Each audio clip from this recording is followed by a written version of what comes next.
Alright, hello everybody. It is a Wednesday night, but we're going to do a little streaming tonight. So, this is the stream where we do crime.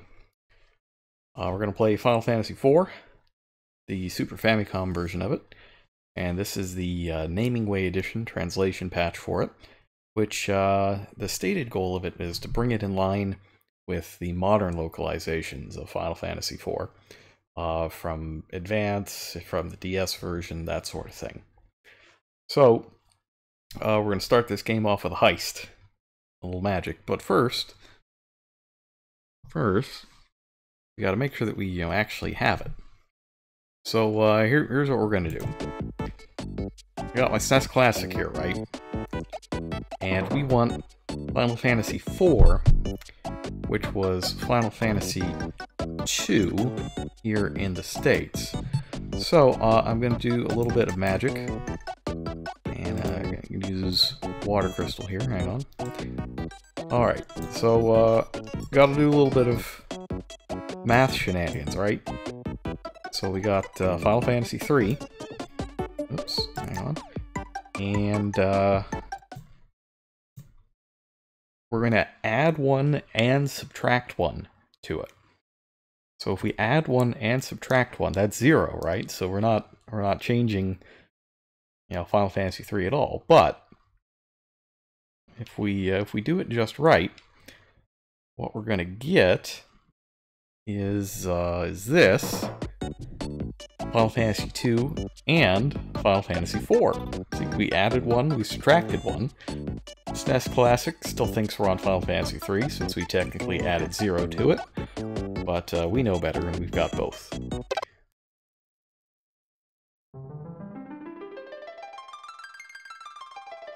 Well, the first thing you're going to see is the title screen is quite different. Obviously, it's used the same Final Fantasy font for all that time. It's always been this way. Whereas we had, like, the fancy gold lettering. To be perfectly honest, I love the fancy gold lettering. I think it's fantastic. I'm sad they didn't keep it. But, Universal, world branding, yeah, that sort of thing. And I'm actually going to turn the sound up a little bit. Because the soundtrack in Final Fantasy IV goes really hard. And it's excellent, just from the word go. So, get your body ready, it's time to go do crimes.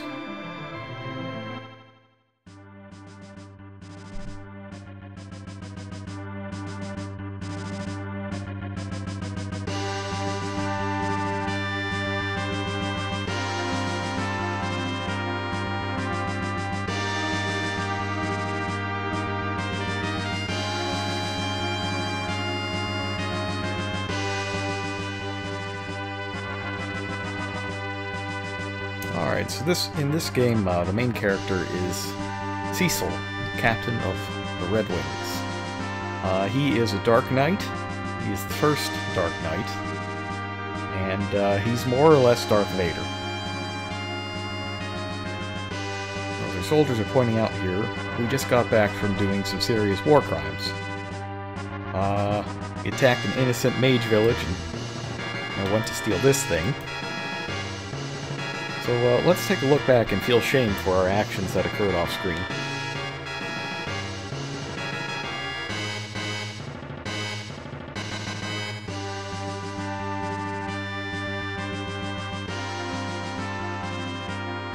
Murdering wizards.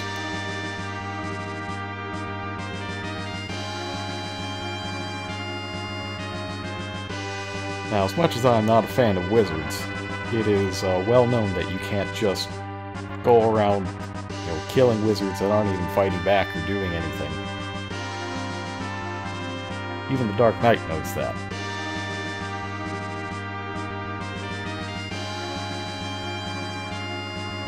Must we be thieves sent to plunder the weak? Well, luckily we didn't actually have to do the plundering ourselves. But it did happen. And that's kind of what sets everything in motion here. Can't kill civilians.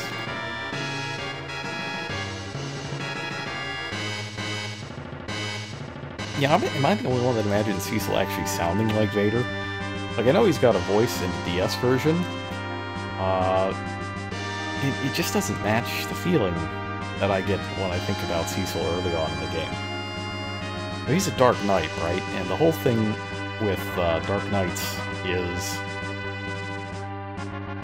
they have the armor fused to their body and everything. Like, they can't take it off. And they've got, you know, the terrifying mask, which you'll see in his portrait and that sort of thing. Like, there's no way he doesn't sound like Vader.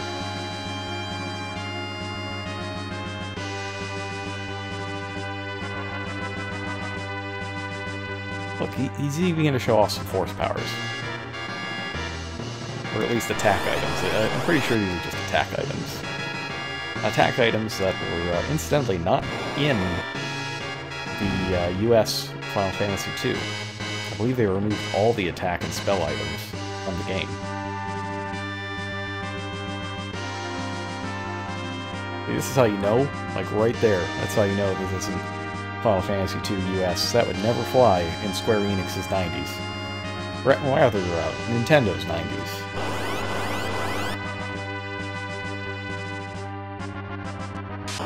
All this stuff was, the Super Nintendo era for Nintendo had a lot of interesting rules for what could or could not be released outside of Japan.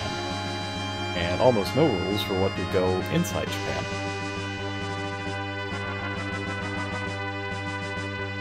Too many monsters. That's what I say whenever I play an NES Final Fantasy game. Omen? No, that's probably just karma from doing crimes.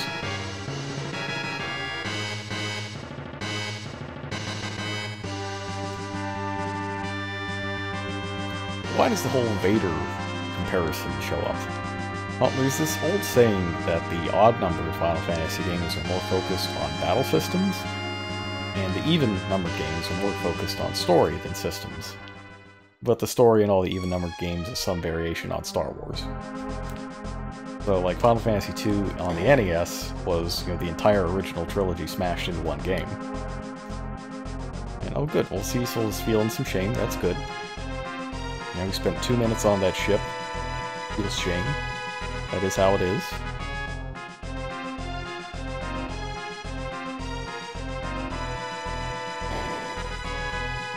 And, in this game, if I were to describe the plot of this game very badly, it would be Darth Vader realizes he's the Jagoff and quits.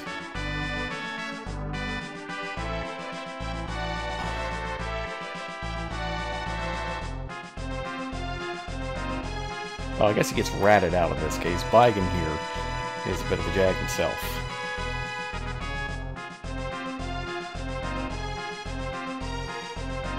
But they are willing to overlook it, as long as you continue to obey without question.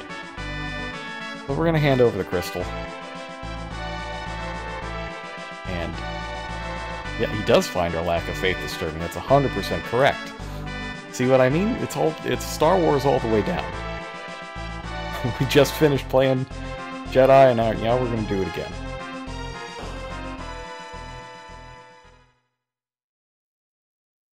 I note that the king asks for the crystal very nicely.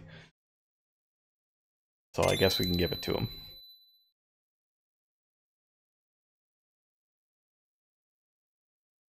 It is genuine. Took it straight from innocent wizards. As much as that phrase sounds weird. And oh, there it is. There's that nagging little bit of conscience. Stops you from being a true Dark Knight.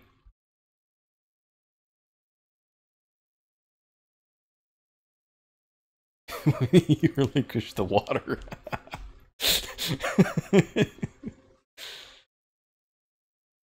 See, that's good. That's a good Nintendo SNES era way to relinquish the water. Sounds like the 90s Nintendo equivalent of take a piss.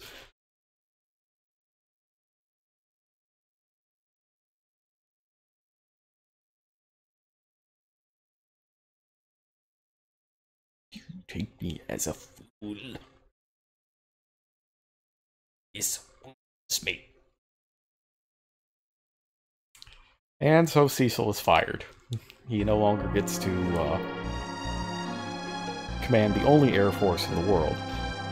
So yeah, Baron is very Empire-like. They're the only country in this game that has airship technology. So they can just fly around and bomb whoever they want.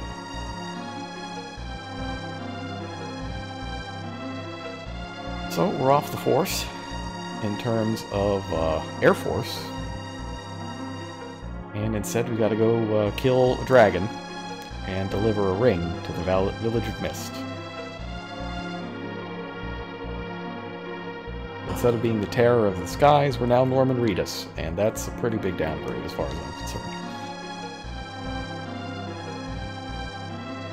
And Kane, who is named rather on the nose, as we will see, the Dragoon, comes to our defense and is also fired.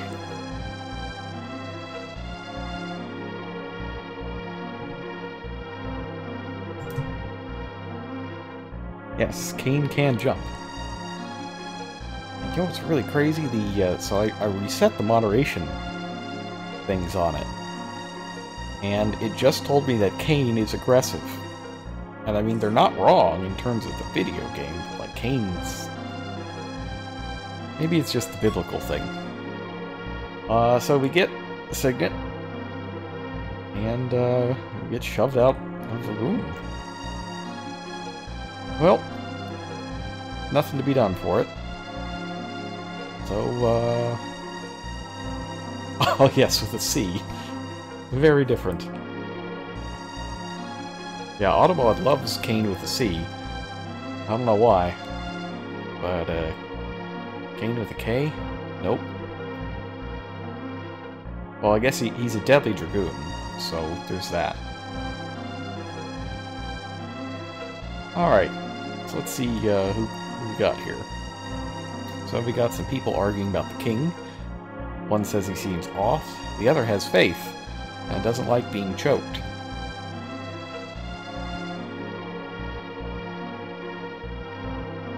And Cecil does a little bit of apology. And, well, that you can't take that out of context. Master the dark sword to please his majesty. Yeah, that's messed up.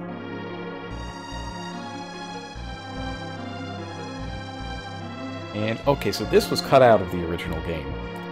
Kane here talks about why he became a Dragoon, and be closer to his late father. But that's not in the original game at all, if memory serves me correctly. So that's a very early change in this version of the game.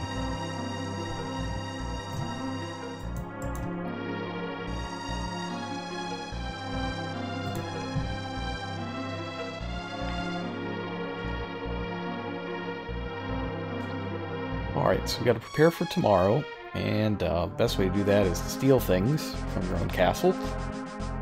Time-honored tradition. But first, let's see a useless wizard try to cast sleep on us. I'm not tired. Are you tired, chat? I'm not tired at all. It's only 9 PM. It's too early to be tired. Even if he does cast an ineffectual sleep spell on us. Dang it! No! No! Wake up! Wake up! We got 480G. Alright, the rest of the stuff in the castle we can't get till later in the game. So we'll just move on. Oh wait, who's that? Who's that person up there with a unique sprite? Meet him in a moment. First though, we'll meet Rosa. He is a white mage, and also an archer. Although I guess archers in Final Fantasy III could also use some white magic, so... yeah, it's kind of like that. Except she's got all the white magic, not just low-level stuff. Well, that's right, there are no spell levels in this game. This game is the first one that has set MP costs for everything.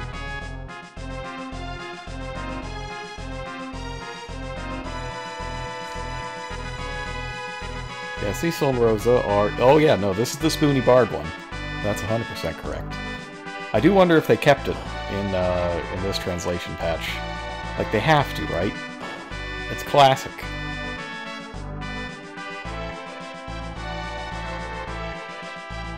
Oh, look, hang on. Okay, maybe we didn't do quite as many crimes as I thought we did. Apparently, we definitely did not murder these wizards. We just teleported them to jail. Yeah, that's right, we teleported them to jail. It definitely was not murder.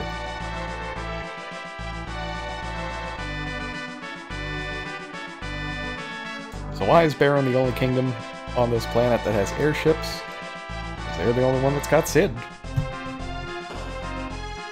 I like this version of Sid. He's got a super luxurious beard that is just, it's fantastic. And he's got great goggles as well.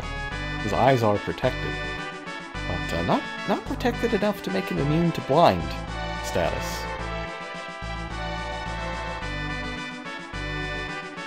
But Sid hears the news about the crimes and is just like, well, nope, I'm done.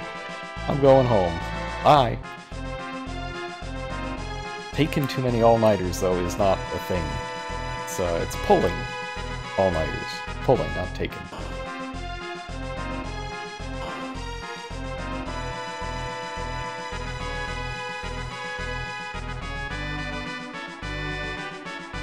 Yeah, I had to leave early this morning. I had to take my car in to get looked at because it was, you know, burning oil and making horrible clicking sounds when I drove. And I had a bit of a scare because, oh, this is also added in this version. I don't think he says anything about orphans in original FF2 for the Super Nintendo.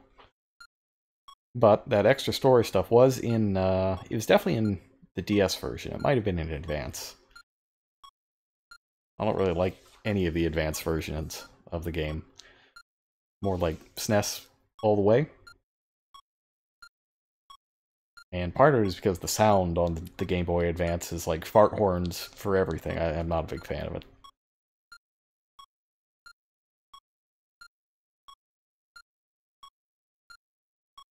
And suddenly Cecil realizes, you know what? I am the Jagoff.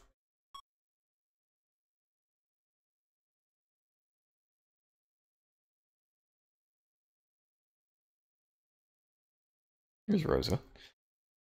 So you just got back, and now they want you to do more murder. Well, it's not nothing. You're fighting a dragon, dude. That's a bit dangerous.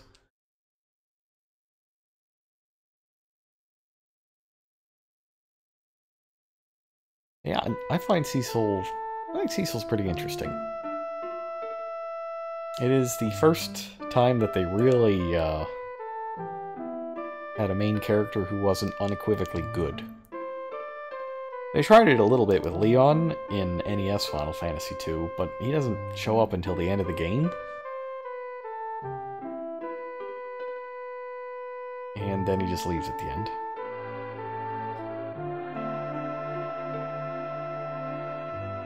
I don't know that Cecil can get well-rested status. It's not working.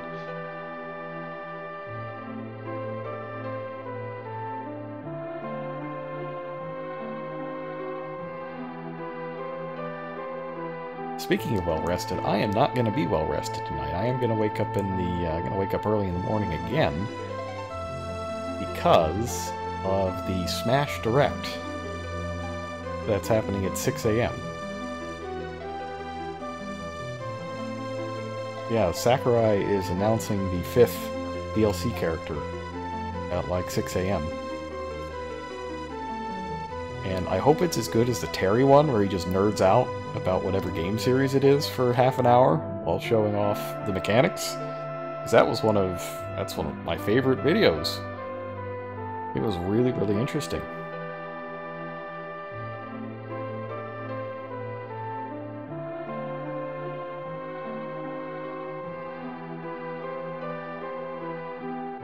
Now, if Cecil wasn't so guilt-racked right now, he should probably just invite Rosa along. He is super powerful. But, nope. Video game logic, we just get Kane. No healer.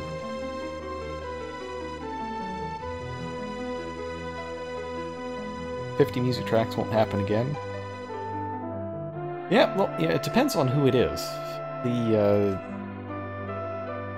I wouldn't call them the Vegas odds, but I think the odds are mainly on Dante from the Devil May Cry series.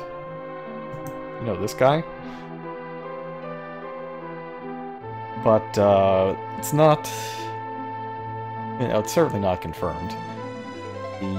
Where's the favorites? I had a list of what the betting favorites were. And I think it's Dante, Crash Bandicoot.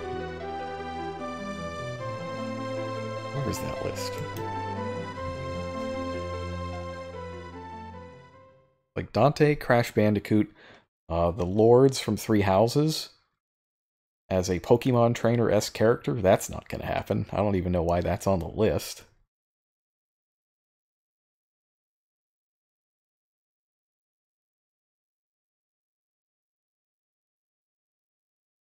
Alright. So now, onwards to adventure.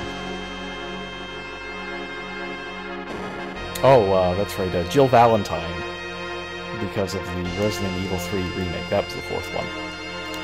So the four favorites that I saw were Dante, Crash Bandicoot, Pokemon Trainer for Fire Emblem. Yeah, you know, it would be Byleth with the Three Lords, I guess. That actually makes a lot more sense than just the Three Lords being able to switch out on their own. And Jill Valentine. I think I'd like Jill. Jill is a fun character. You know, she's the master of unlocking. She's good at science.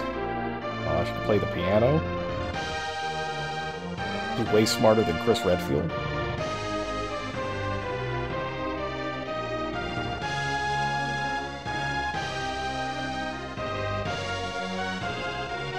So yeah, it turns out that when your kingdom can monopolize all air travel, because you have Sid, you know, you just kind of subjugate the world a little bit. Maybe make a Dark Knight, have Dragoon. And when you do that, apparently it makes monsters own more.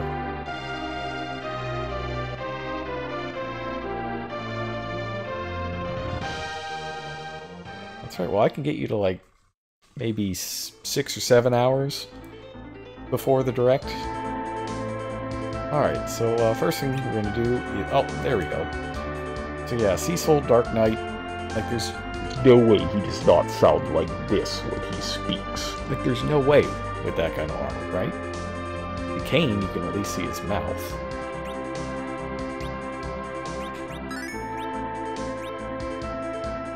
Alright. So, to show that we have changed and are better than we used to be, the first thing we're going to do is plunder this town and scare the crap out of everybody. Grim are the days that the king trains his men, way of the dark sword. Alright, we can get some free potions.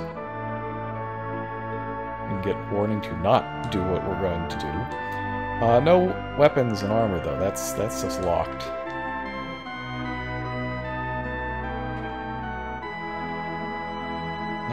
Dark Knights are scary and kind of cool. It's true.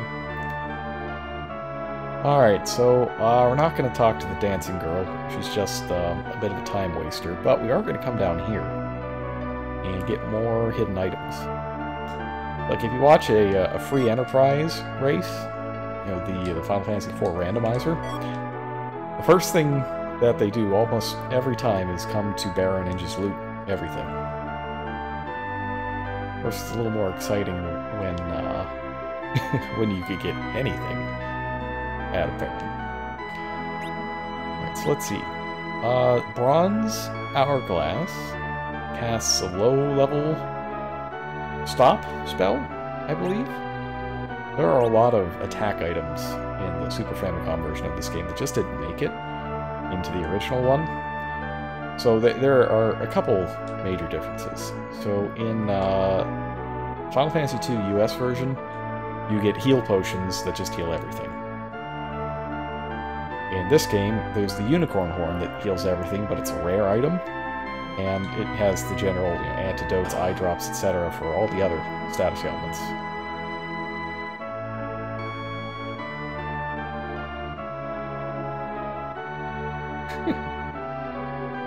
Oh, Sid. Sid's over here. He's taking a nap. Thought he had something to steal, but he actually has books. Knowledge.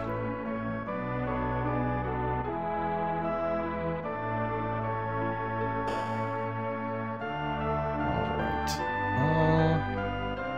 Is there other stuff to take here?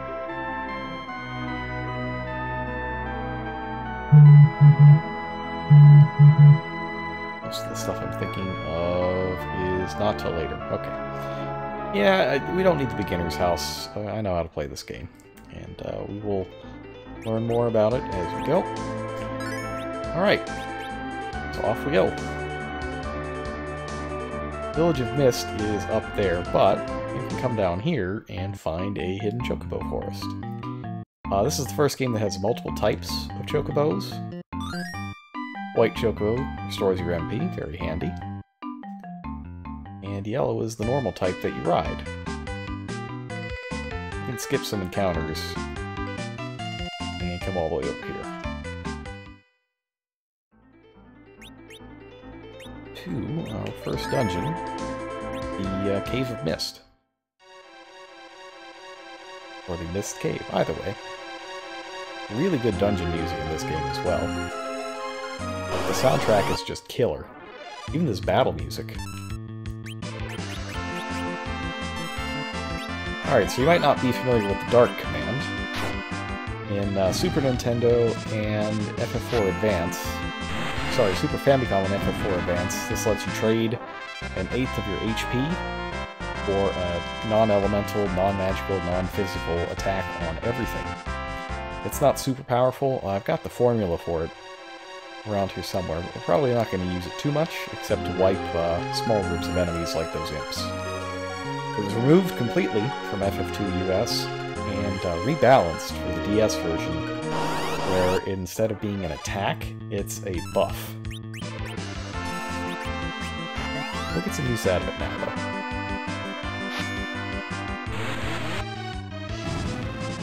Yeah, the Dark Knight class. What a shock.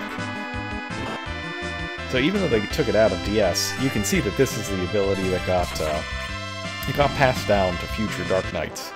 Not that there were a huge number of them. I think the most memorable game where there's like a Dark Knight class, for me, other than this one, was Final Fantasy X-2. Where I recall the Soul Eater is what the ability is generally called. I recall it being kind of busted in X-2. But it's quite useful here to take out small groups of enemies early on. It will get significantly less useful in the future. Oh, now there's a good sign. Every time you got the disembodied voice telling you to do something, you know that's the good stuff. That ends well 100% of the time. Just take that potion and heal myself just a bit. I have long since broken myself of the hoarding habit for RPG items. I don't know what did it. It was probably Shin Megami Tensei Nocturne that finally beat it out of me. But it broke myself of the RPG item hoarding habit, and it's just it's been a revelation. It's really nice to use the items that they put in the game for you to use.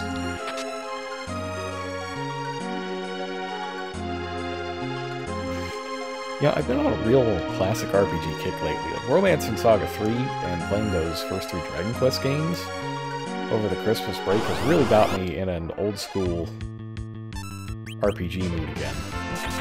And it's been a good time. Yep, an SMT game. You know, the best Pokemon game, Nocturne.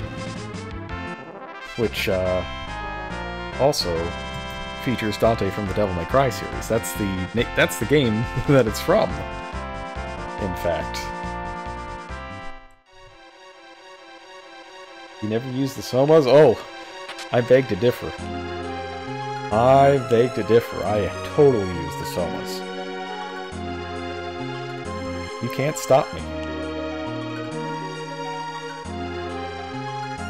Oh no, they're to use. They are to use. Use them in Nocturne, I use them in Digital Devil Saga. I think I use them in Persona 3. Maybe not 4. 4 is really, really easy in comparison. Alright, so let's just check our equipment right there, because we're about to hit the first boss of the game, and the incredibly rad boss music. Alright, here we go.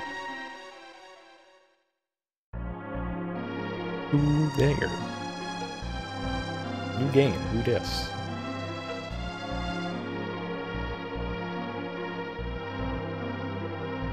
I don't know, what do you think? Should we turn back? They actually give you the choice to turn back here, which is nice, because, you know, in future games, or in many games, it's like, oh, surprise, here's a boss, guess you're gonna wipe. But, yeah, I think we'll still go on. Knights of Bacon. Yeah. Now, do you know what their degrees of separation to Kevin Bacon are?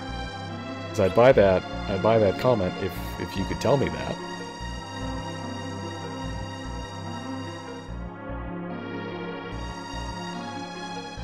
All right, we got to get that delivery. Got to make Norman Reedus proud by fighting the Mist Dragon. Oh, this music's so good. This boss has a gimmick, we'll see it in a moment. But until then, please enjoy the music.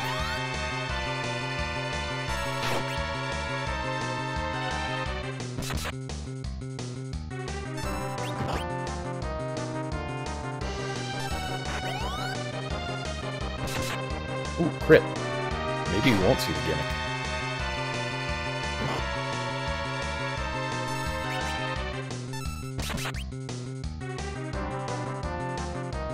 Oh, no, there we go. Alright, so this has been a recurring theme in Final Fantasy ever since here. There are bosses that have certain behaviors, where they change phase a little bit, and if you attack them while they're in this phase, they do something horrible to you. Luckily, the jump didn't count. Not sure why, but I appreciate it because it means you don't get hit by the mist counter. So there's this boss in this game, there's the Welk in Final Fantasy VI, the Scorpion robot at the start of FF7, where they mistranslated the helpline.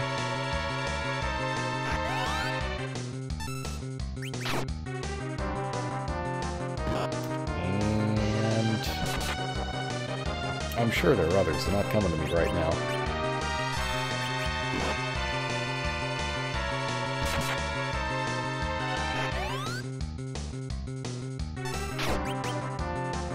Oh, there we go. Fairly easy boss overall, as long as you don't actually swing when it's in mist form. And we get our first level up. Alright, so let's take a look at some stats when we get out of here. We picked up 20 HP. That's not too bad. Wish my characters in Romancing Saga 3 would pick up 20 HP. I wound up at the final boss rather underpowered on my main character. She was at like 500 HP when I got to the final dungeon. Everybody else was at 6. By the time I finished the side missions, she was at 593, I think. and the rest were close to 700. And it was a bit of a challenge, but I managed to beat that game in about the most Saga way possible by, I don't know, breaking it a little bit. Really fun game. You could beat it without a guide. Highly recommend. But I think 2 might be better than Saga 2. I would certainly tell you that Saga 2 or Final Fantasy XI 2 is the best one on Game Boy. Even though 3 is pretty good. But I'm thinking... I don't know, it's so tough. 3 is really cool. But 2 is really unique. You know, I think it might just be the middle game in Square RPG trilogies that winds up being the best one. But I would say Final Fantasy V is the best of the Super Nintendo Final Fantasies. But I guess my theory falls apart when you get to the PlayStation era. Oh, the bacon number of Cain and Cecil? Yes, please. What is it? Are they really Knights of Bacon?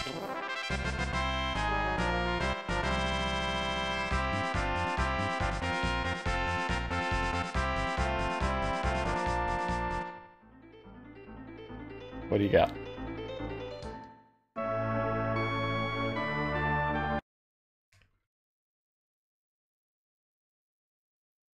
Well, we get that number. We're gonna do more crimes. 4? That's not bad. That's not bad. Anything under than 6, like 6 or better, or 6 or lower is pretty good. This is not good, however. So we started the game by doing crimes. And then we got fired for objecting to crimes. And then we were sent to do more crimes. We just didn't realize it.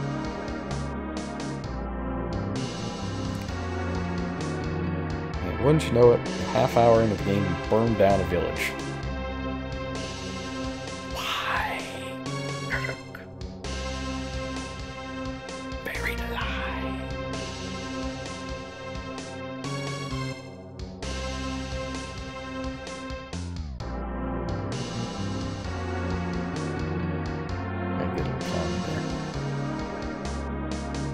Alright, so the Mist Dragon... Turns out if you kill a summoned creature, or Eidolon, it kills the summoner as well. Which means we murdered this child's mother. Real cheery start to a game.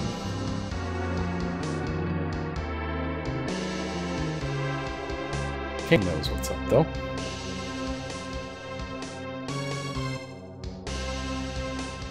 Cecil's getting it. Not loving it. It's not so good.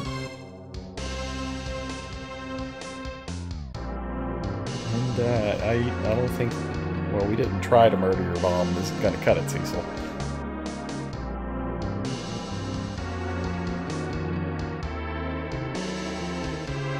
Cain, though, worrying me just a little bit.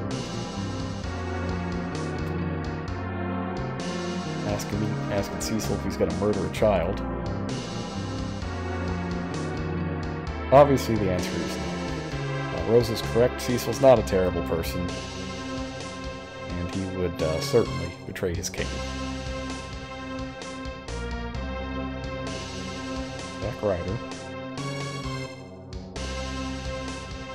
Oh!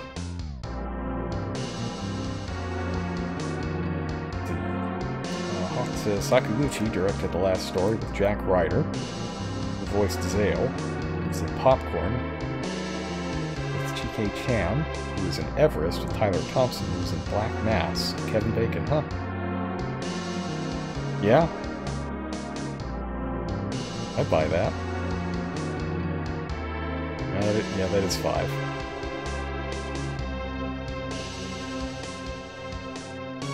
Is there a website for that lets you just figure it out?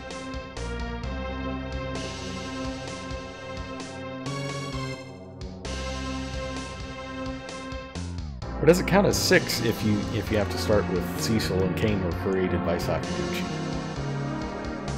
I don't know. It's a little strange with fictional characters.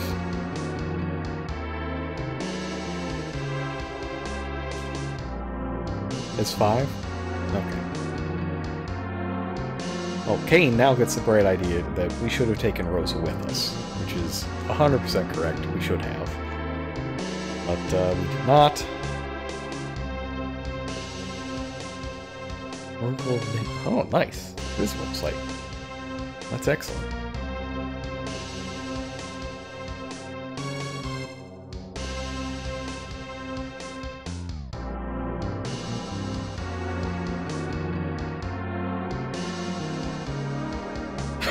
For Sakaguchi.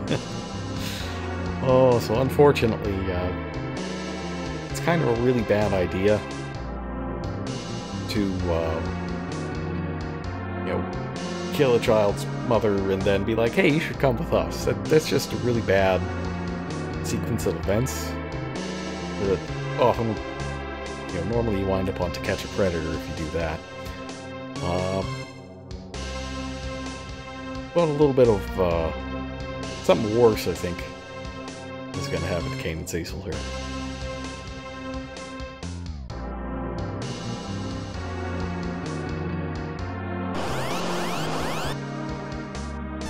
Yeah, this is Girl.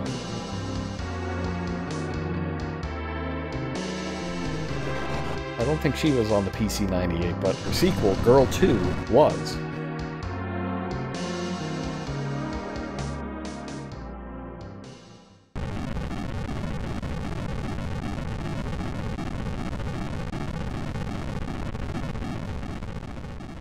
So one of the big innovations for Final Fantasy as it moved to the Super Nintendo era was the whole idea of in-battle cutscenes. Like, that's just not something that that had really been a thing at all.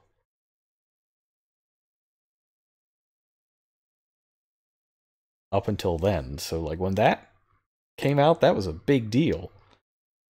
Seeing the in-battle cutscene with Titan wrecking them.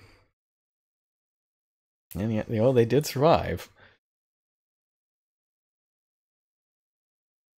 It wouldn't be until Final Fantasy VI that you actually have, you know, a cutscene that blows people away. Or like an interactive... Actually, when did interactive battle cutscenes start? It's probably 5.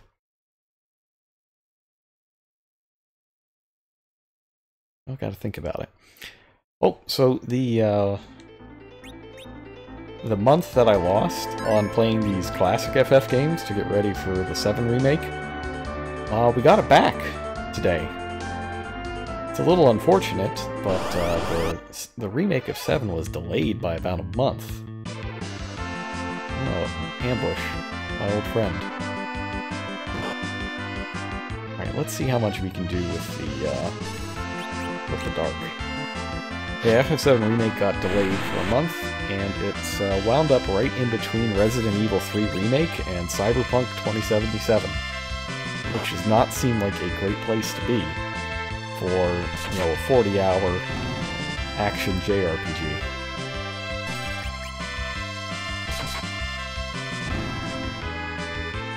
I don't know if they just wanted to, I mean, I guess you have to get it out before Cyberpunk. So, you know, it's probably the best month, or the best week in April that they could have put it, because you can beat Resident Evil 3 within a week, almost certainly. And you want to get it out before Cyberpunk, so that people are absorbed in it before they get absorbed in that.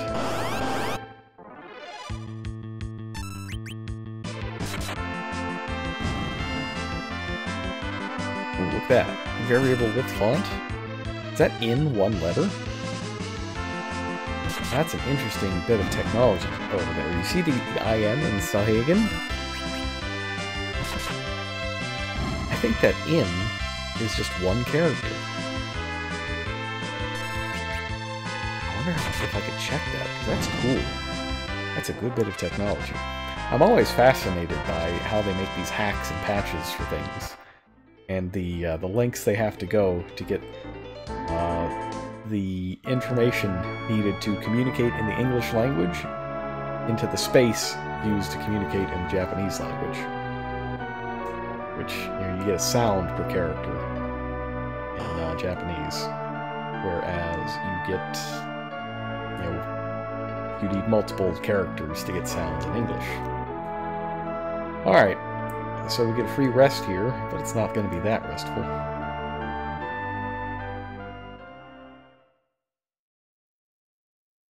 Ah.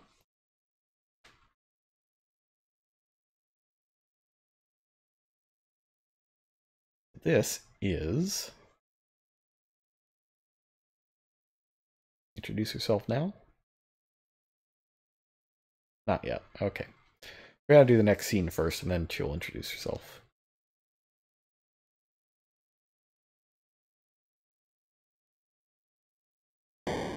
Interesting note with this game, I've played the Super Famicom version of it all the way through in Japanese. And this game only uses hiragana. I think hiragana and katakana, but mainly hiragana. They start throwing in the kanji and the like with Final Fantasy V. I always thought it was interesting. And the font size is it's small and kind of strange in that game as well. It was kind of hard for me to read, even on a rather large TV.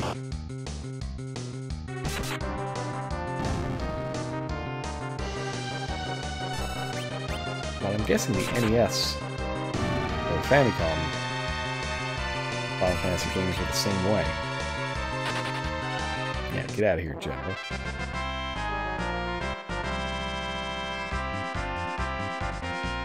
But this gets in my head because I saw the IM there, and I'm like, is that like the same amount of space or the same width as a hiragana character?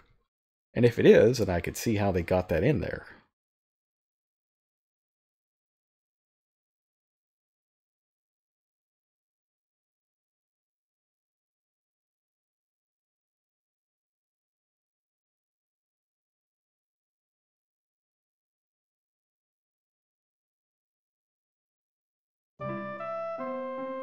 And this is Rydia. Rydia's an interesting character in this game. She's quite powerful. But the nature of her power changes throughout the game. Oh, and she starts at level 1, which is a little too Dragon Quest for my liking, but it is what it is. Alright, so Rydia.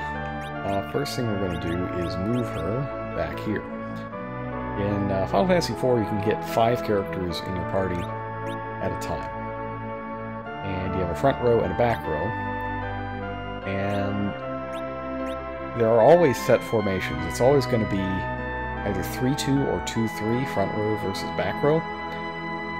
So right now, we're set to 3-2, and so I had to move Rydia down next to Cecil to get her in one of the back row slots. Starts off kind of not the best. This rod isn't particularly good. We can do better than that. Yes, Kidia. Kidia is what they refer to this version of Rydia as. She is she's a summoner, but she's actually a little closer to like a really bad sage. She can use all families of magic.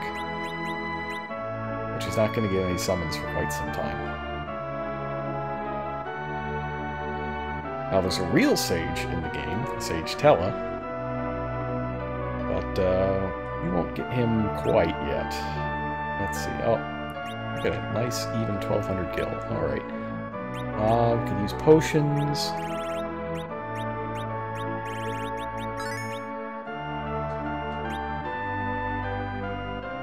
Oh yeah, and one of the things that was added in this was a dash function, which ought to make things a lot easier. And so weird old man is stopping people from crossing through the underpass. That's messed up. Yeah, this is I believe this is the patch that Free Enterprise is based off of, and that has the dash automatically enabled.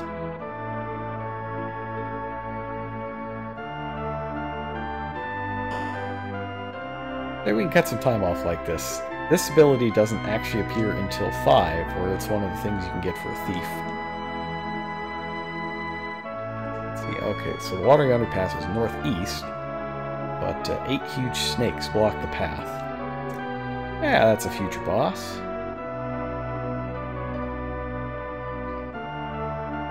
Sage Tella getting in the way of love. Wants his daughter to run off. Oh, okay, so here's my tip for if you play Romancing Saga 3. Step 1, don't play Monica as your character. I picked her, and I found out later that apparently she gets locked out of the most number of quests just by existing. So I guess I don't need any of that. And step 2 is you apparently don't have to get married at the start of the game. You can run away instead of getting on the zombie ship. Which I wish I had known, but you know, that happens.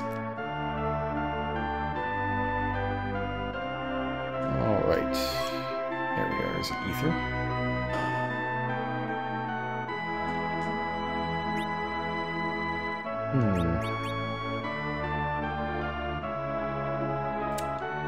Alright, so here is a question.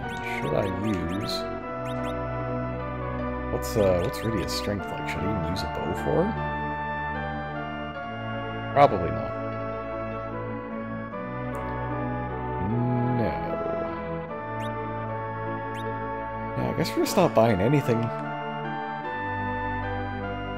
for Rydia. We'll spend it on items. Oh, this barren woman outside of town. Uh-oh. Who could that be? Da-da-da-da. Is that the sting? Should have brought Rosa with us.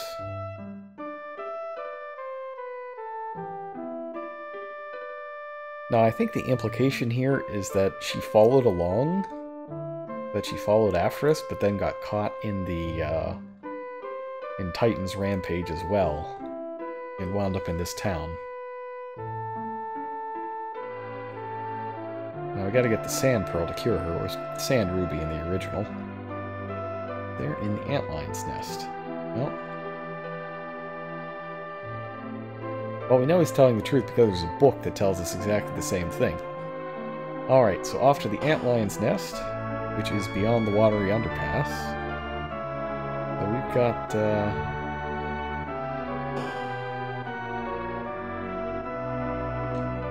some work to do. Go ahead and grab a bunch of potions.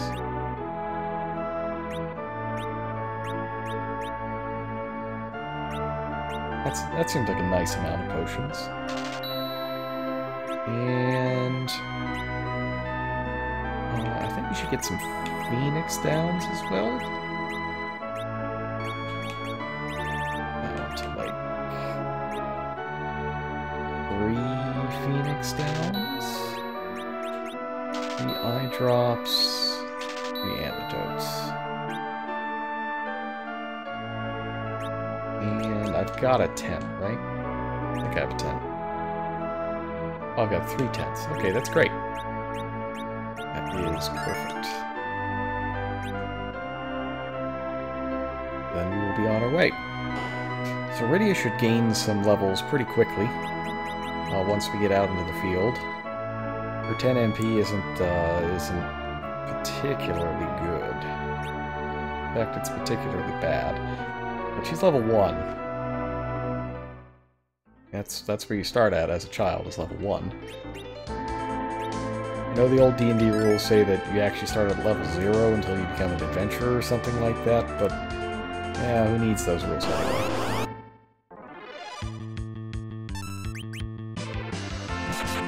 Now we just gotta hope that I don't just target her for no reason.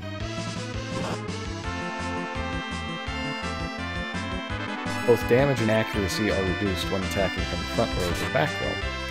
And in the SNES and Super Famicom versions of this game only, monsters have front and back rows.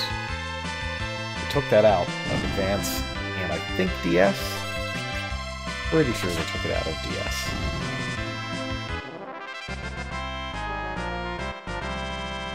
Level up. Whoa, look at that. Yeah, that has to be like that BL, IZ, those have to be single characters, right? They just look completely different than regular letters.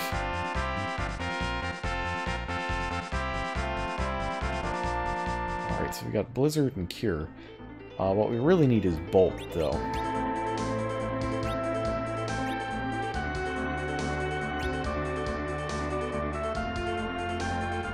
And maybe... let's take one more encounter. I loathe to grind, but one more encounter will help us get Radius some more MP.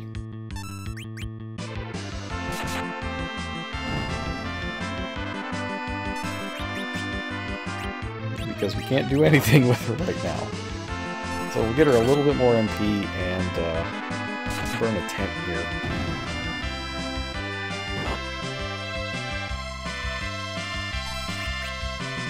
And I think that's going to be optimal play. Ooh, gotta finish this thing quickly before this Hagen gets another turn.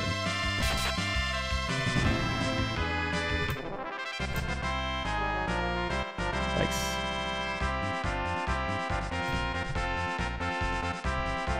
Level up, on sight. Alright, no bolt, but I think we'll get it during the dungeon, so that's fine.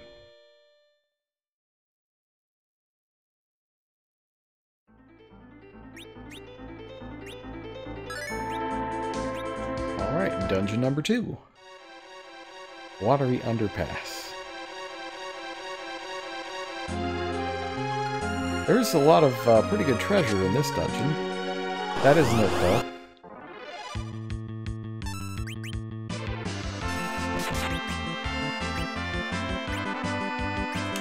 I think these are weak against ice.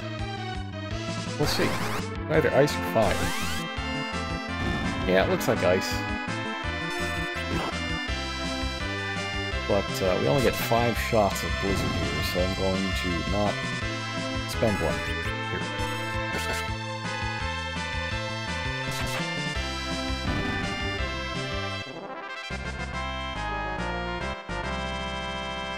Oh, there we go. There's Thunder. Great. That's just what we needed.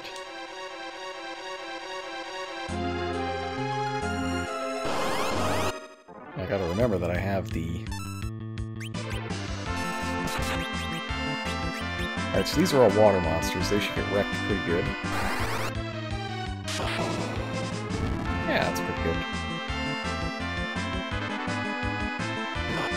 Of course, damage still splits when you multi-target a spell, but it's not as punishing as NES Final Fantasy II.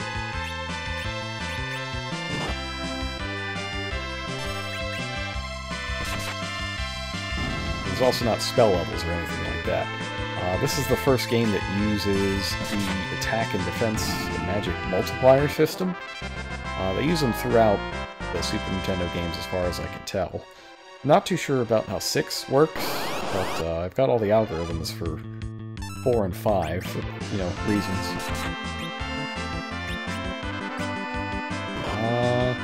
Alright, so Dark Knights, you know, they're evil. They use the power of Big Satan to kill things. So all their swords are dark element, like the Mystic Knight swords from 3, and they cannot harm the undead. And neither can Rydia, since she doesn't know fire.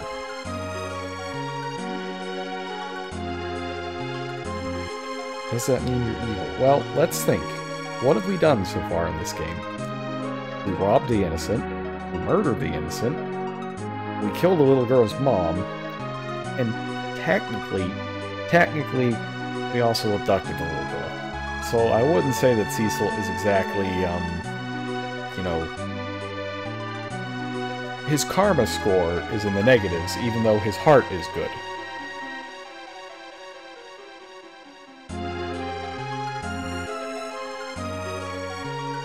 It's like, you know, if he was playing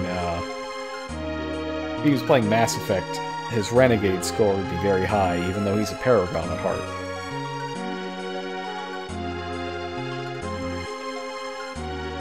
Alright, so this is Sage Tella.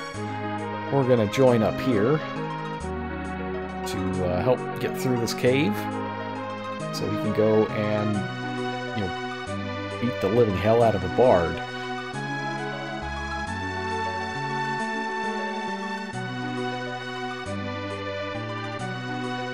Alright. We're all working together. All things considered, we basically got 2 sages within the first hour of the game. But Tella he's got some problems. He is very old, and he does not know most of his spells. Damcyan? Yeah. Pretty sure that's it. Like, he knows Cura, but he doesn't know regular Cure. What's up with that? Very useful stuff here, though, like Blink. Blink is a great spell in this game. And so is Stop. Although Stop is better when you cast it with items. Osmos, very good. Yeah, Tella is quite powerful, even though he doesn't even remember all those spells. And that's an attack item. Attack item should help us out a little bit. Maybe these are fire weak. Let's see.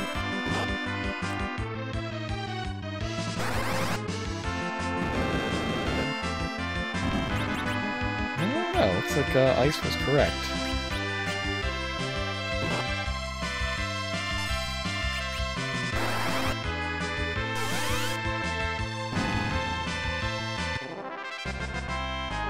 There we go. More levels for Rydia, and what is her willpower situation? So she's getting, you know, 5 MP per level, which seems good, and her wisdom's up to 11, so she's gained 3 points. It's not the best, but I think it's set in stone. Yeah, Tella here is at level 20, with wisdom and willpower 16, and at level 6, Rydia's wisdom is only 5 points behind him. So you can kind of get the impression that Rydia is going to grow up to be extraordinarily powerful.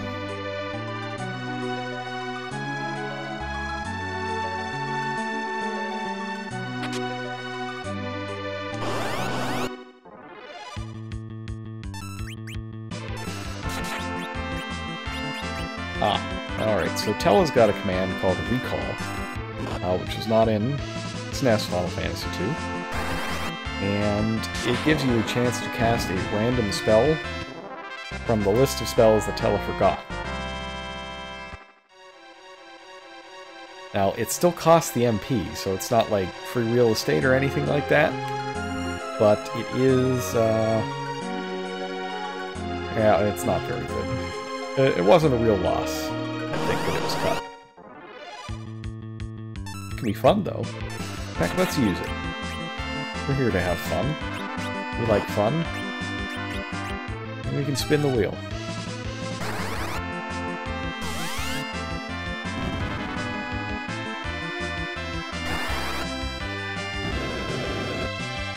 Fantastic. Wonderful job, Tella. Can it break the game if you manipulate the RNG? I don't think it can break the game that badly, since you still have to pay. And, you know, eventually you just get... I mean, Tella will, he'll be fine. I would not ever want to rely on recall, though. It's way too random. And it's even worse when you actually look up exactly how it chooses the spell. It like rolls a number between 0 and 256, and a third of those numbers do nothing.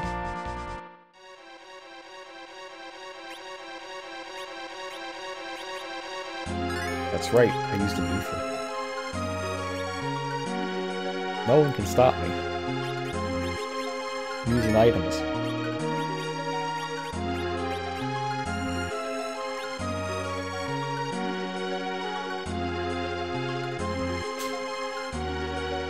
If you see me smashing my face off of walls and that sort of thing, that's because I'm looking for hidden passages, which are highlighted in FF2 US, but are not visible here. And it's not like 5 where you can get the thief skill to see the hidden passages or anything like that. I've got a question here. If it rolls a number that he knows, it wouldn't cast it then. No. Yeah, as you could see, it cast fire even though he already knows it. So let me actually get it for you, because it's a little interesting. So Tella's recall ability. Sorry, it's not 1 to 256. It's 0 to 160. And if the number is from 128 to 160, the ability fails completely. I'm looking at the list right now. This ability's terrible. Why did they do this? Alright, so it's if the number is 0 to 8, you get to cast Break. If it's 8 to 16... Sorry, 0 to 7 is Break. 8 to 15 is Bio, or Virus, depending on which version you're playing. 16 to 23 casts Weak, or Tornado. That's the spell that puts them to 1-digit HP. 24 to 31 casts Death.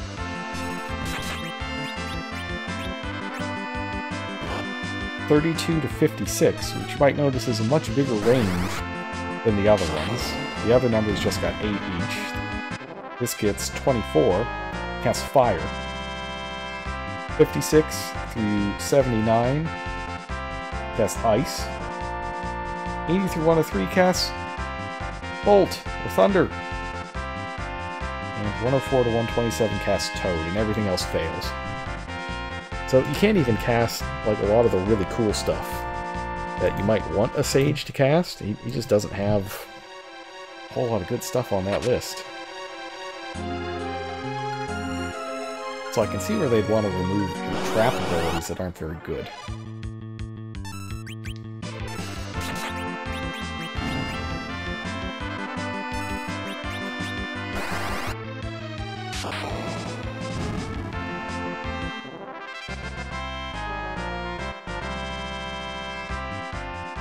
Sleep, I think, is good in this game. There are a lot of enemies. Like, most enemies can be affected by status spells in one way or another. Bosses are a little trickier, though. They have a, if you played 4-Job Fiesta, you probably know about the heavy flag that stops things from being, insta-killed and that sort of deal. And there's a similar thing in this game called the Boss Bit, which is exactly what it sounds like.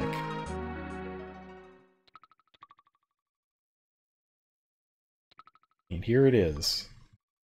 The world's first save point. It's a glorious thing.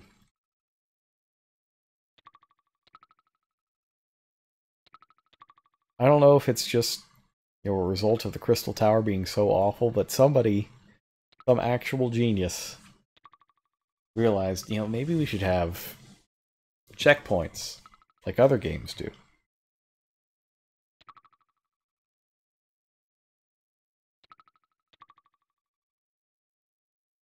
Here it is.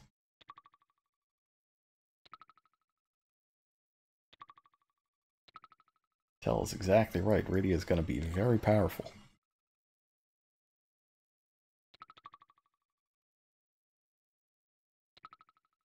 Ran away with a bard, huh? Alright. We're going to go see that bard. And presumably Tell will hit him with a stick.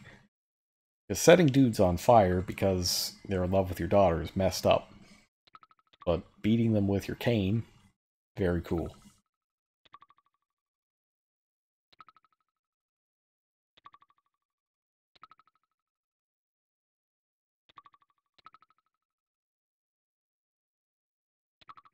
Time, of course, of the essence.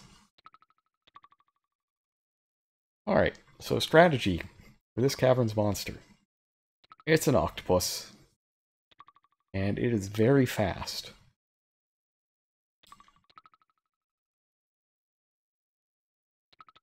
And we'll talk more about it when we get there.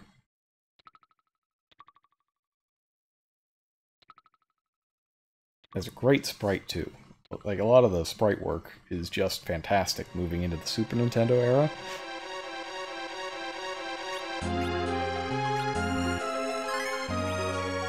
How's Lydia's willpower doing now? Alright, level 8. Wow, 13? She got a point of willpower in both of those last two levels.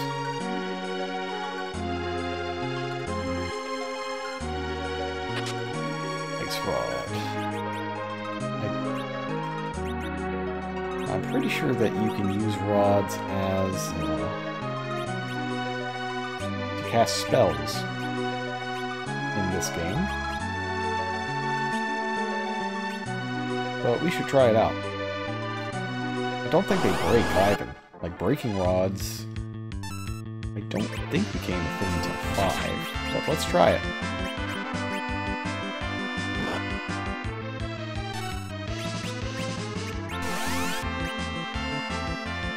Ice Rod casts a basic blizzard spell.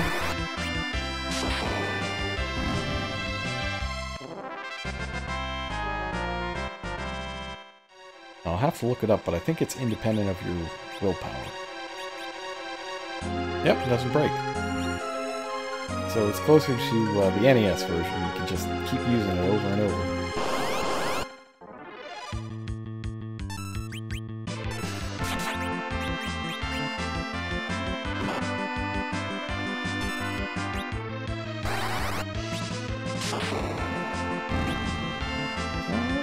That's fine. We don't need to waste any more MP on this fight. Yeah, get him, Tella. Defeated the killer fish. Well done.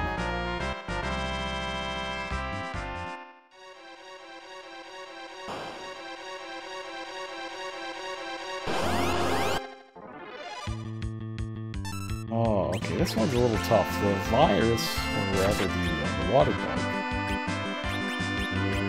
not vulnerable to lightning?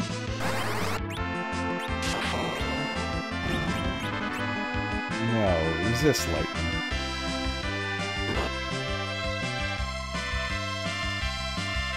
Oh, that's fine.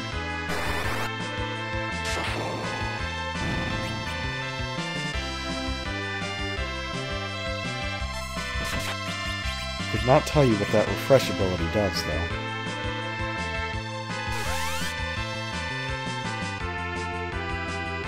Just gonna keep doing it. That's good for me, I guess.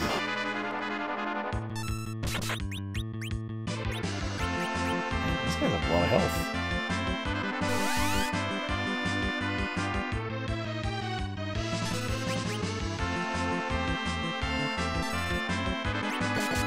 Why are you so strong, water bugs?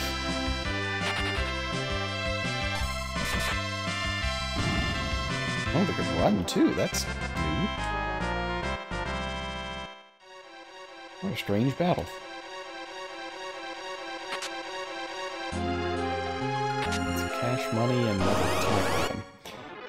Uh-oh, why does my brain think that there is a set of Dark Knight equipment here? There is, right?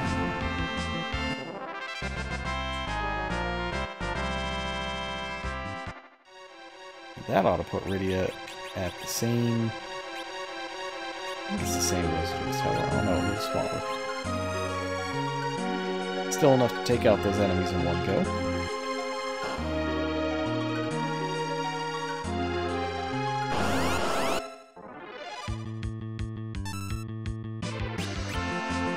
Alright, there's not a whole lot we can do about the red moose here.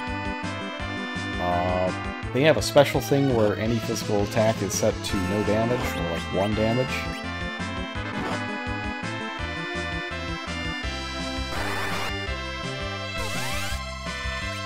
only get them with magic. Oh, actually, the dark command might work here as well, because it's not physical.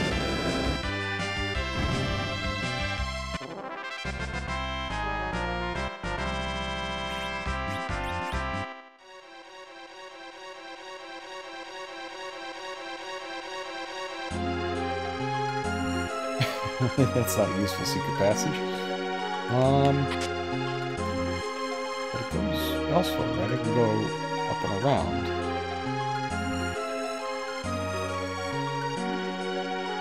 There we go. Oh, that's much better. Let's see, Plumed Hat. Put that on Tella, who's missing gear. He just didn't put on a hat or anything. Now, let's see if Dark can hurt them. Nope, no damage.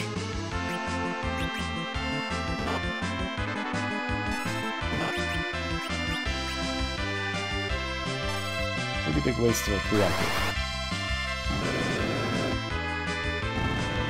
That'll be fine.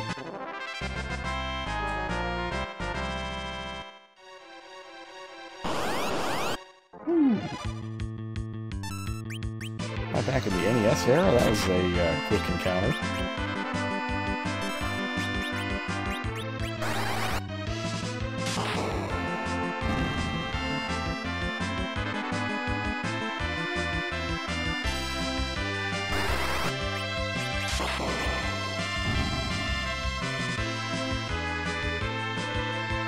It would be nice to figure out what these are weak against. Oh, you know, it's probably fire.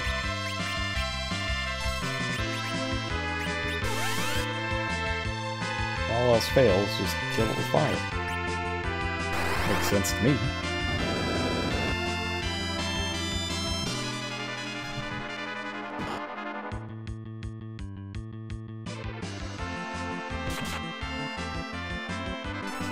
Maybe we should get a chocobo to kick it in the face.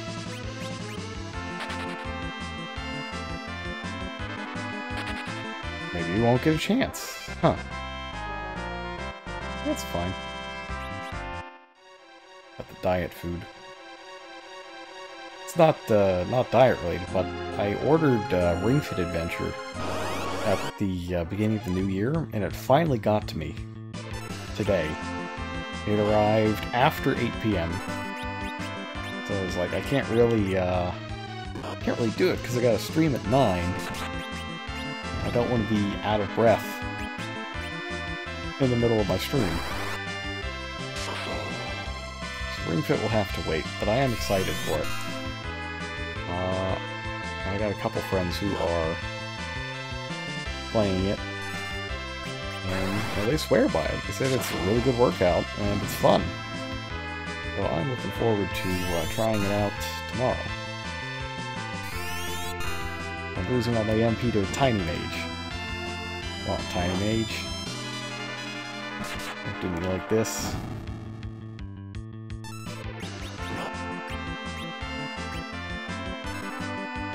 The solution would be to stream Ring Fit. I don't know about that. I don't think I'm, get my MP back for Tella. I don't think I'm streaming Ring Fit. The Ring Fit World Record. That's true, they are speedrunning Ring Fit. Which is... I mean, you know, you'll speedrun anything, really, but Ring Fit in particular, just the thought of it is, quite funny to me. Like, how do you speedrun exercise? I'll have to watch it, or maybe I don't, because you probably get, you know, the full body camera. I'm not really sure I want to watch speedrunners work out.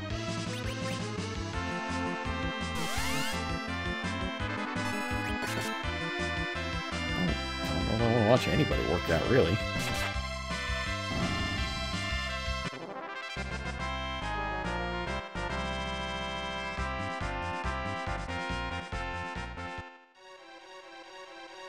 Tiny Mage are really doing it to me there.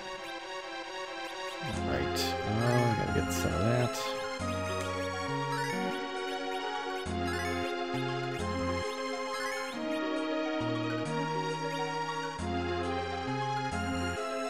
So are there exploits in Ring Fit?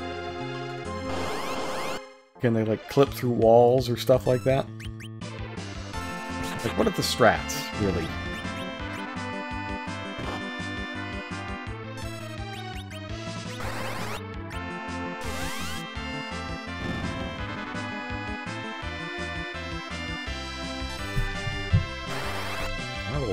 I will text my friend right now. If he is available to tell me about the deep underlying strategies of Ring Fit. Like, are squats OP? I need to know these things. Antarctic Wind, that's a good item. Getting a bunch of these attack items.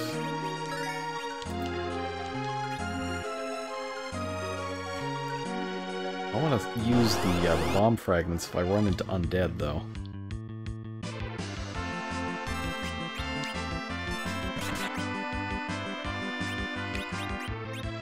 Let's say alligator is ice. He's a reptile. Yep.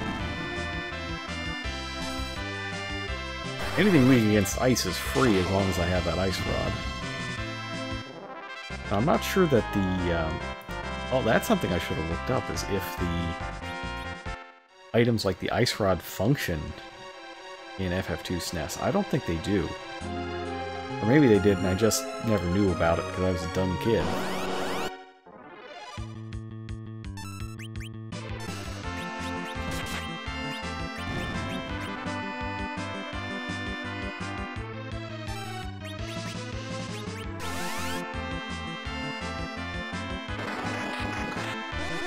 Uh-oh. I did not know they could cast Toad. Well, it's a good thing we got that Maiden's Kiss in the box at the start of the dungeon. I feel bad for making fun of that Maiden's Kiss now.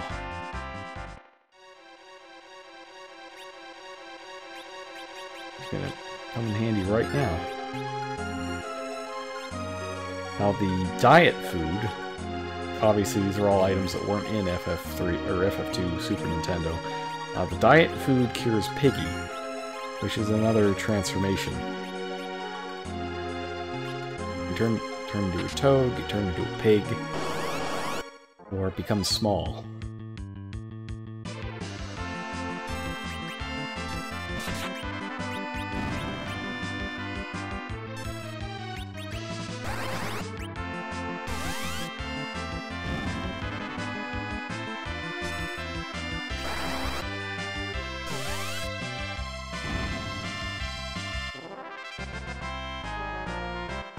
Alright, so I've sent my message to find out what the top tier exercises are in Ring Fit.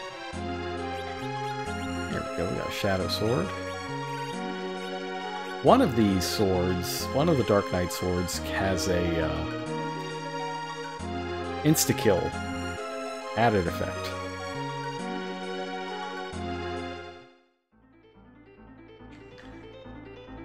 This is nothing neat thing. Instead of having a second save point, they have this short, like, overworld segment. And oh, I do need the tent. Tella is just about out of MP. I think his MP total is different than the SNES version. My recollection is on Super Nintendo, Tella had 90 MP and could cast 3 top tier elemental spells and have nothing left. But I kind of like the 98, for reasons that we'll see a little later.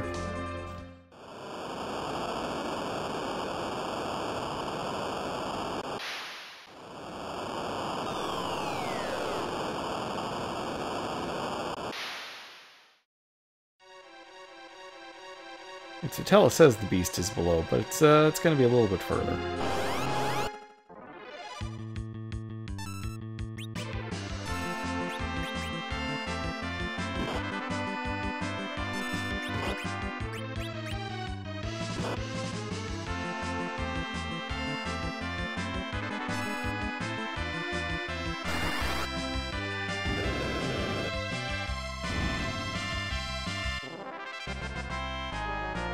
right. Now I should get the rest of the shadow equipment for Cecil. There's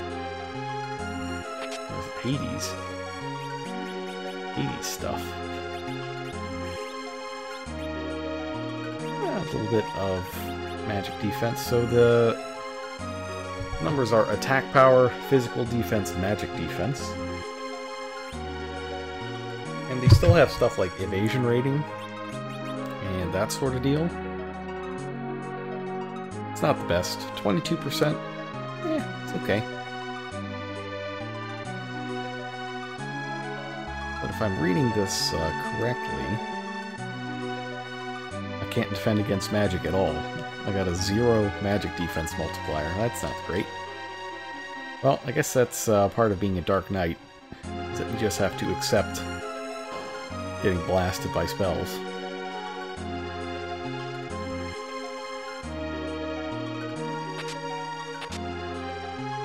These Hermes. Let's see. That Hermes is... it's a Hermes shoe, so I think it hastes you. That's traditionally what it does, anyway. Toadger?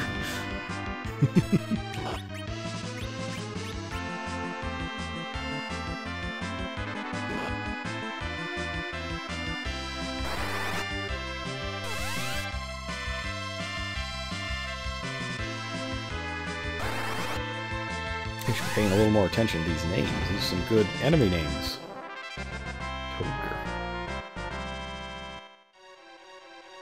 When I see Toadger, I get... you know, my brain tells me that it's a mix of, like, a fusion of Toad and Shrek. Like, that's what I think when I hear Toadger.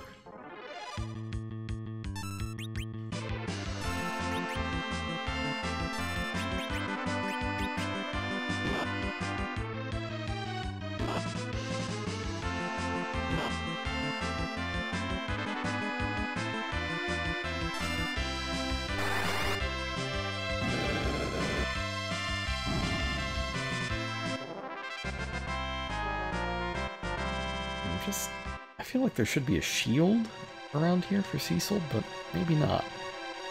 Maybe he just doesn't get a Hades shield. In any case, let me just top off the old HP.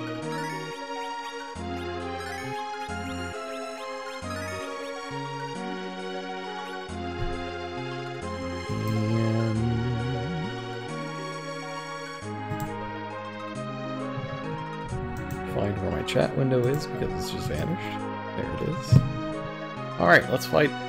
Let's go fight an Octoman. It's really him.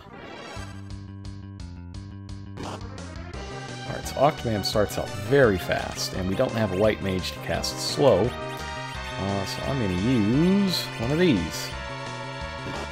I believe this should slow him.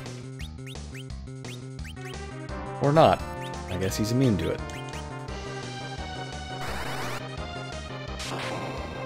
In that case, what we gotta do is just try to burst him down. He's weak against thunder. I think he might also be weak against darkness. We'll see what Cecil does. Yeah, he's also weak against darkness. And the way this boss works is that the more legs it has, the faster it is. And every few hundred damage he takes, he loses a leg and gets slower. Octoman, short for Octomammoth.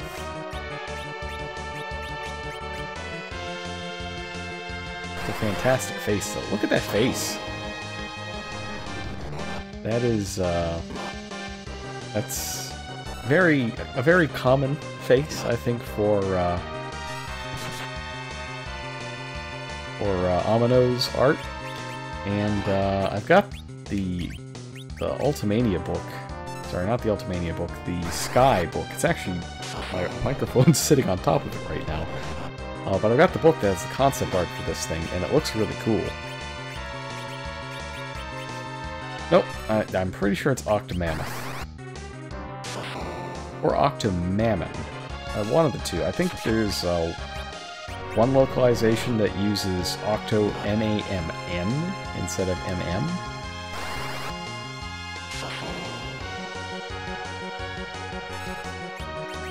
Yeah, 3D is getting a little low on HP there. But Cecil's the biggest damage dealer here. So you want him always attacking.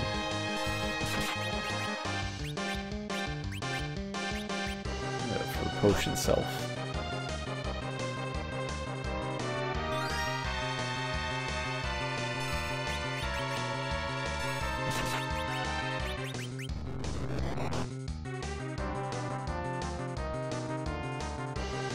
It's weakening. I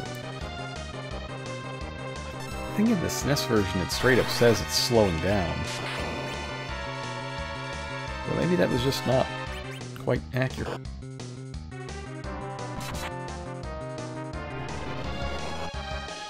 See how he likes getting kicked by a Chocobo.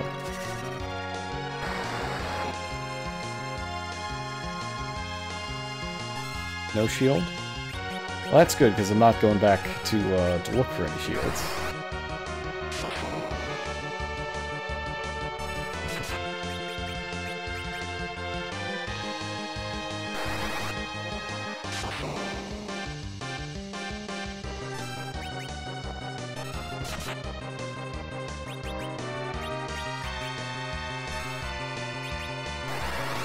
Helm, armor, gauntlets, and then the Shadow Sword. And the Hermes shoes. Alright, well that's Octomam down.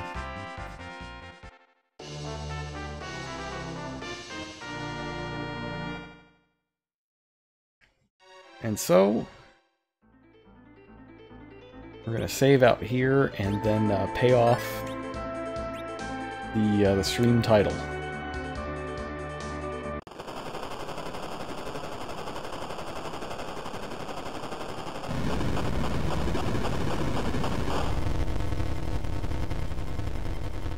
As Damcyan is razed to the ground in an instant by the Red Wings. We are no longer the captain of.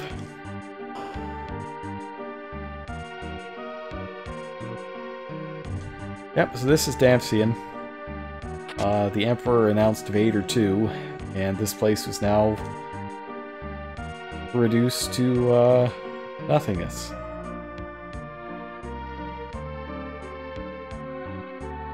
Cursed Detroita.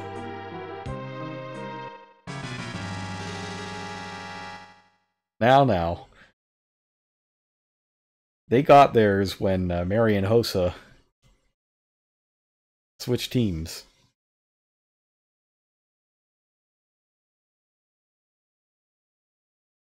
You're that bard. You did this. Yes. Let the hate flow through you. Alright, so it's time to find out if the line is still in here.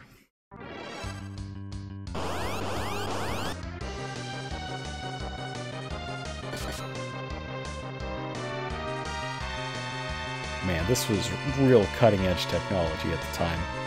Having them fight each other. It's him! The Spoony Bard! It's real!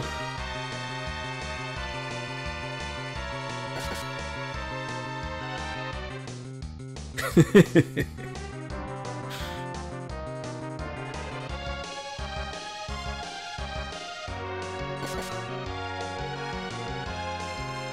did not, Spoon. I did not.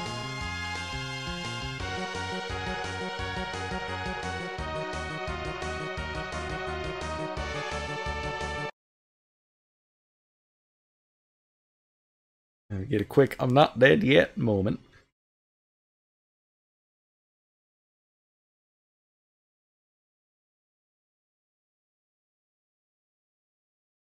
Yeah, I swear they pulled this plot twist out just to try to do something to like Dragon Quest did this kind of stuff all the time. Or just, you know, here's an NPC, or here's a massive tragedy, here's a twist that makes it even worse.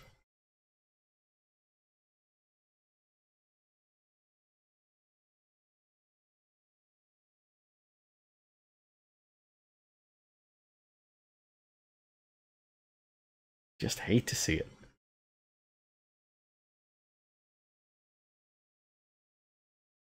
And this is the first we hear of Golbez, who is the Vader 2 of the title. You think Cecil has a lot of armor and looks really scary, well, just wait till you see Golbez. He is, he's terrifying. Like, Golbez is legit scary.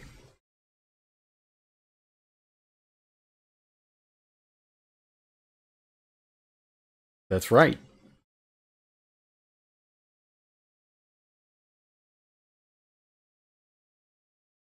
He is huge Jagoff, that's correct.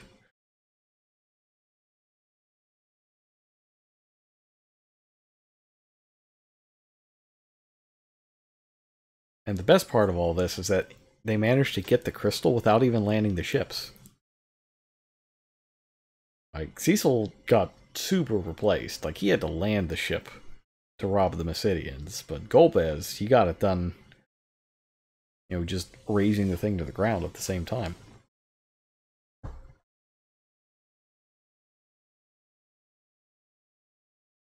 Tractor beam. Could be. Could be. The crystal room has been totally destroyed, so it would make sense to me if he just picked the whole thing up and took it with him.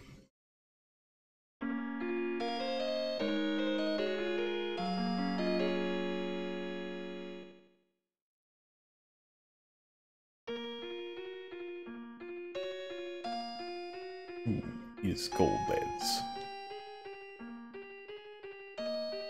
And Edward really needs to be helping, but he's busy crying.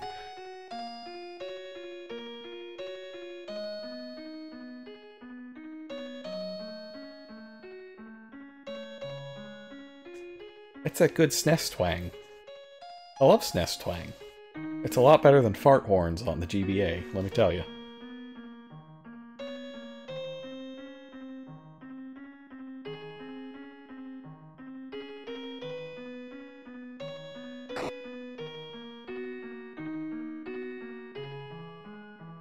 And unfortunately, we now lose Tella. He runs off to fight Golbez on his own. Not the best, considering he only has 5 spells of each type. Well, maybe he'll learn some more. And Edward, you know, the Prince of Helpfulness, is not helping.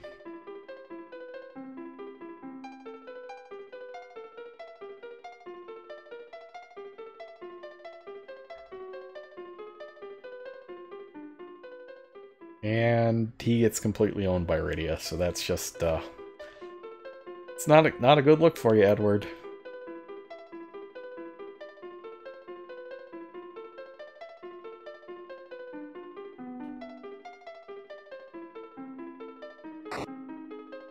And Cecil just punches him. Yikes.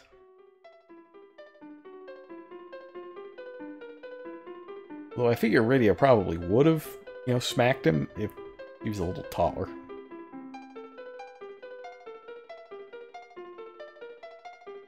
Good news is, Edward is useful for something. He can help us get the Sand Ruby, or Sand Pearl in this case.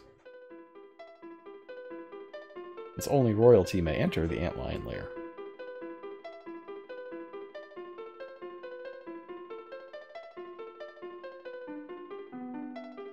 Fortunately, it appears that he will sack up a little bit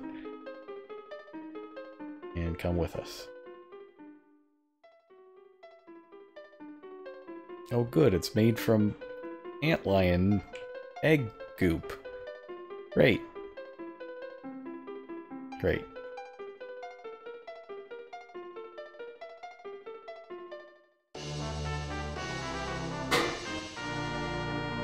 A shorty banana shabby. Oh god.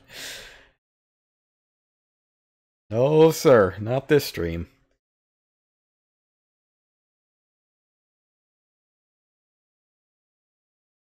The least legal thing we do on this stream is overclock our SNES classics.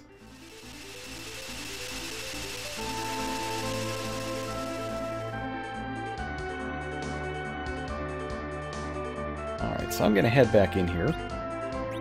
Oops.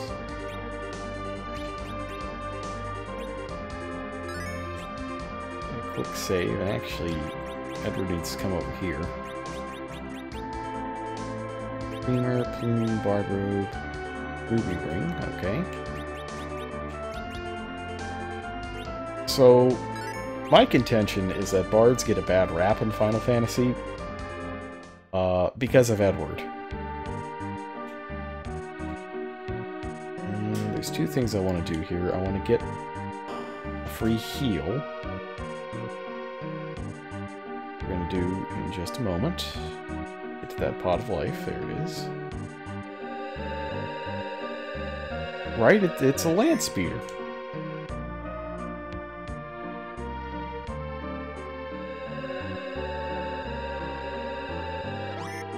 Extremely Star Wars. Alright. Can't go through Mount Hobbs yet. Gotta wait for the story to demand it. And I'd like to at least get Rosa tonight. I think that's a good place to stop, is getting Rosa. Alright.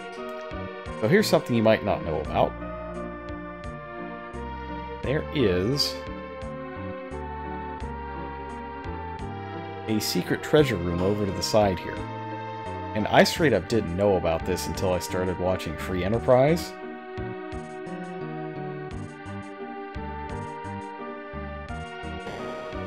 But there's a bunch of just free stuff.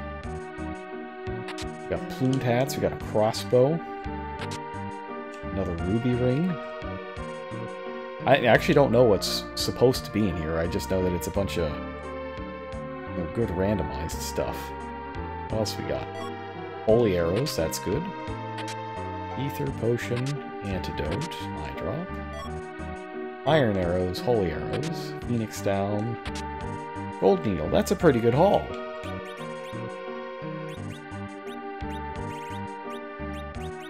Get a plumed hat.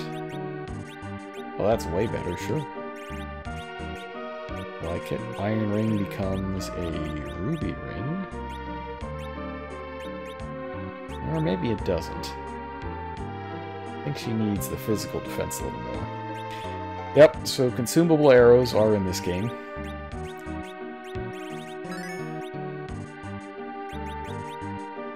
And yeah, probably gotta check to see right-handed.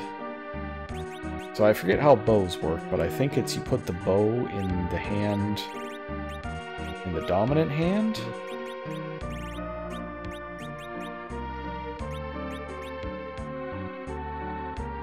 Let's try it the other way, see how it goes.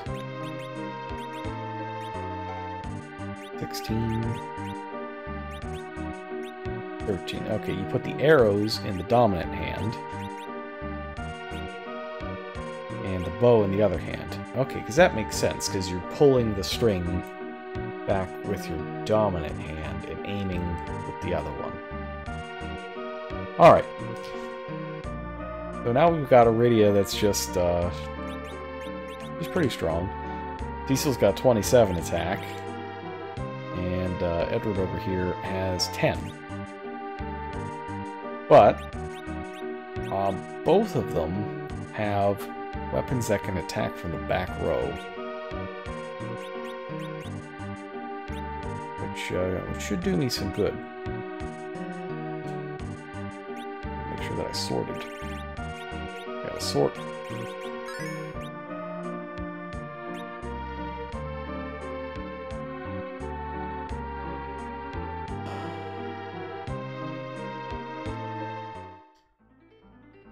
Right. So next up, we got to find the antlion lair. I'll just cast Sight. And it is that cave to the right. So yeah, there's no map in this game. You're stuck with the Sight spell. And if you forget where things are, like I just did there, it is somewhat useful. You just never actually want to have to cast it because it's embarrassing. Silk web, okay, that's the slow thing. The bronze hourglass is a stop thing.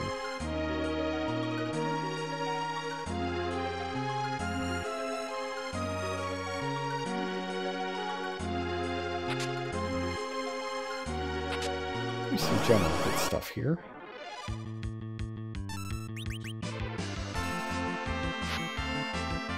And we're back to regular old goblins, so Cecil's Dark Wave is back in effect, and as he's leveled up, it's gained power. I believe level is the main factor in how much damage it does.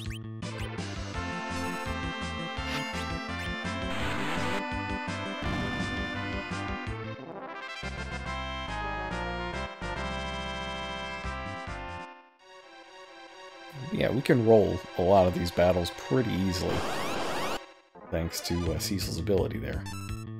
These, less stuff. Is the dash something they added in as quality of life, or was it in the Japanese version? It's something they added for quality of life. That, I don't think, is in any version.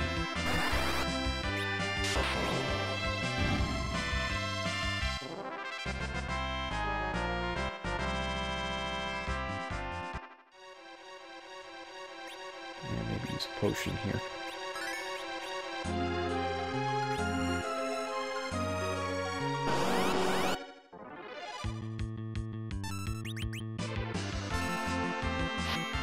Very nice being able to just end these fights.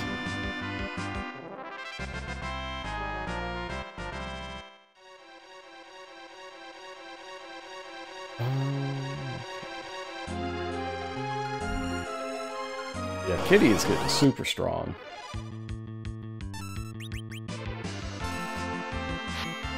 Edward, however, is not. You know, if I wasn't just ending these fights immediately, I would show you what his skills do. Alright, so let's use Sing on the Adamantame here. Sing lets you...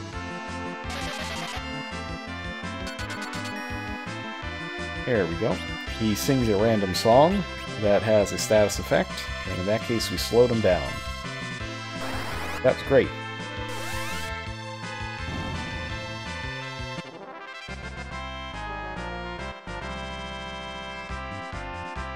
What was what? The wave? A little more specific. The thing that Cecil did, or the thing that Edward did?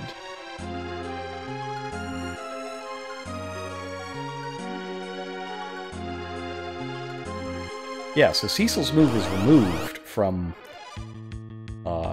English FF2, or SNES FF2.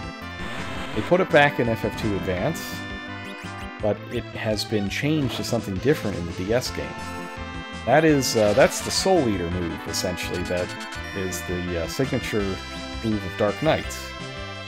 Costs an 1/8 of your HP, and it does some amount of damage to everything that is unblockable.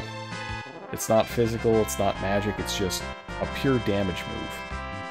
It's useful. Whoa! I've never gotten this.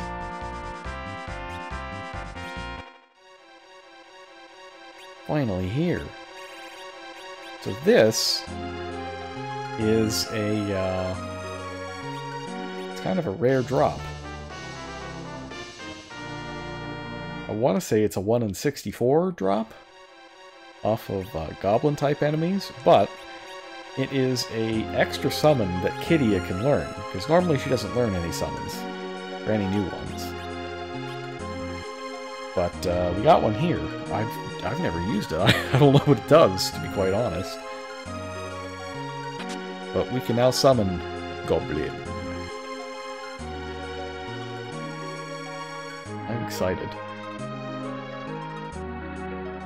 I have a terrible feeling it's going to be awful, and just be a waste of MP, but we got it.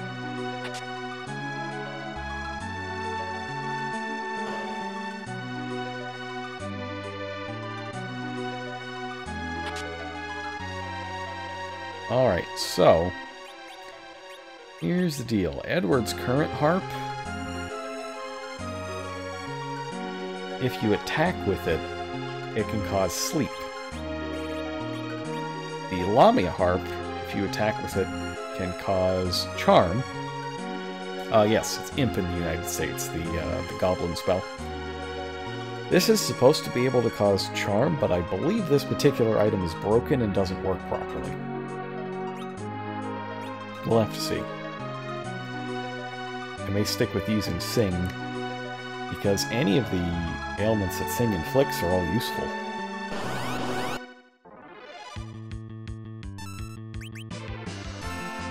Let's go ahead and attack here and see if we can charm this thing.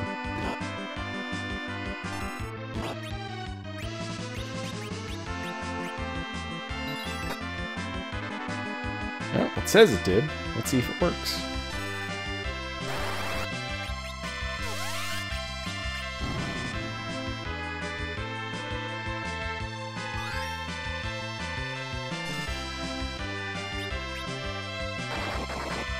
Oh no, it worked! Great! Well, unfortunately he is now, unconfused. That salve... Hang on. That salve was a lot stronger than it should be. Ah,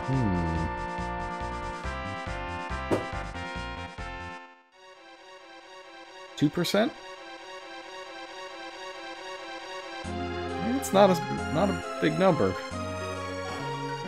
I have to look this up for a moment there, because I thought that salve only healed for like 20 per character.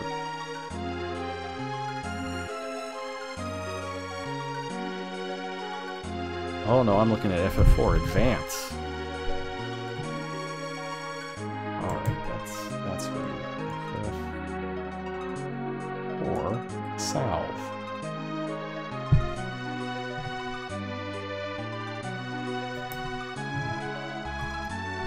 So the way it's supposed to work is that you spend one potion, but spread its healing ability off of everything, or across everything.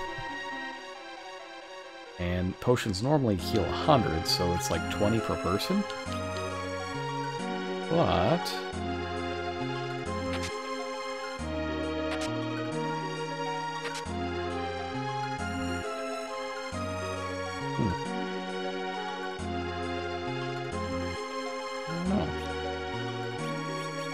Maybe they did change it. No, I'll have to look that up. That was command for Edward.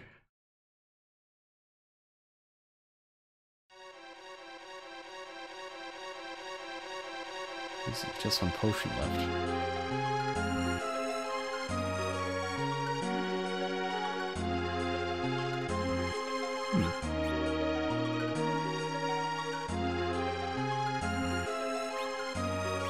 I don't know. That's strange. I will look that up later to see if they changed anything mechanically.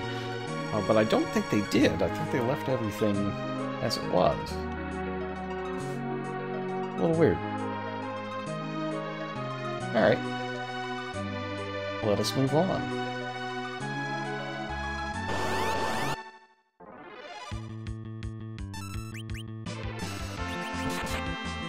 So yeah, what salve is supposed to do is spend one potion and split its effects across the whole party. There are some versions of the salve ability that spend one potion per person in your party and you just get the full effect, but I don't think it's supposed to work that way here. Well, I just attacked something that was charmed and going to hit itself, but it's okay, we won the battle, and that's what's important.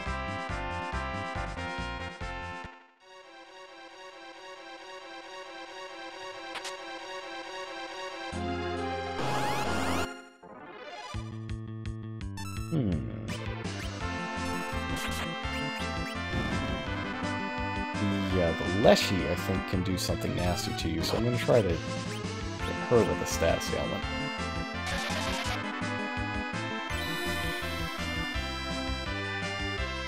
That's good. Okay, if she slept, then she can't do anything. And we'll just get the turtle out of the way. She is not in the back row anymore. Yeah, Edward is, he's a lot more useful than you might think he is. He's just a wuss in terms of his character, and it's not, he's not cool. But, you know, he has worth.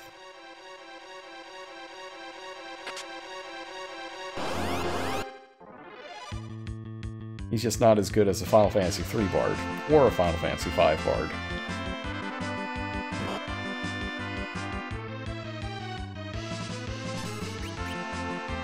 Alright, we're gonna do science here. Okay, 17 potions. Cast Salve.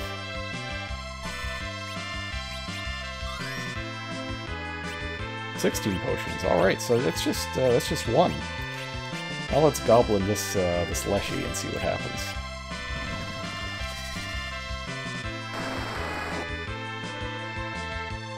Yeah, that's not great. Unless...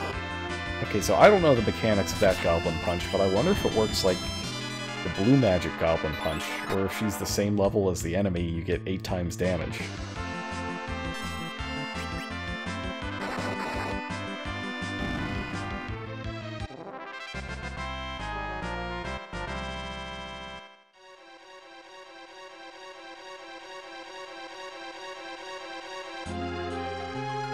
I don't remember Edward being this good.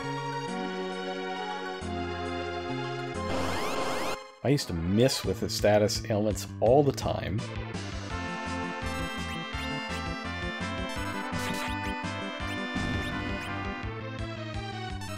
Maybe I'm just getting lucky. I could use a little luck after all my car troubles today. I have such bad luck with my car that when they called to tell me what was wrong with it, they read the wrong file to me. And told me that my car that was visibly burning oil and had oil spilled on the inside didn't have an oil leak. Okay, let's see. I think I'm good here.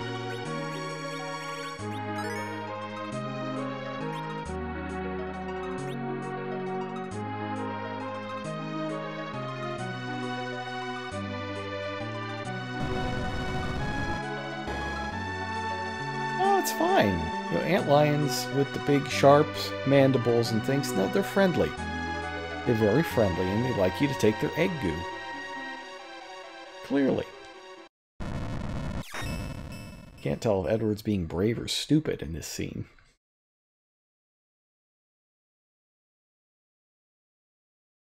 But alas, we have to fight the antlion, and the antlion introduces us to counterattacks, which work like this.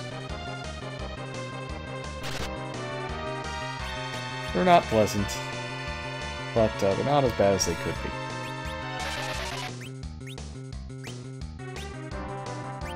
Alright, so I don't think that worked. But let's see if Goblin Punch is any better on this guy. Oh hey, it did! 140's not bad. It's better than what Cecil was doing, and there's no counter either, so...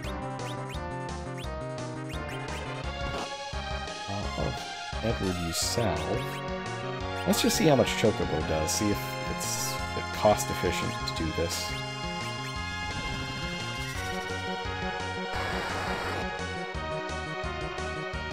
Chocobo does more, okay. Well then. That's how it is. Let me just give Rydia some more MP. And not mess with the counters.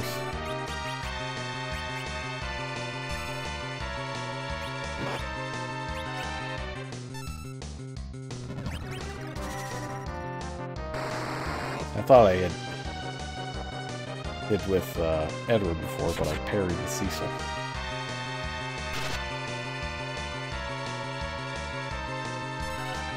You know what? I will hide with Edward. Get out of here, Edward. Just need you to survive.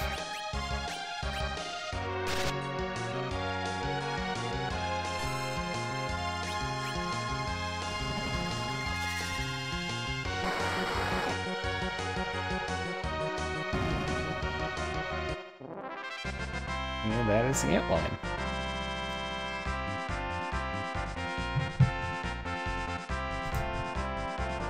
Victory!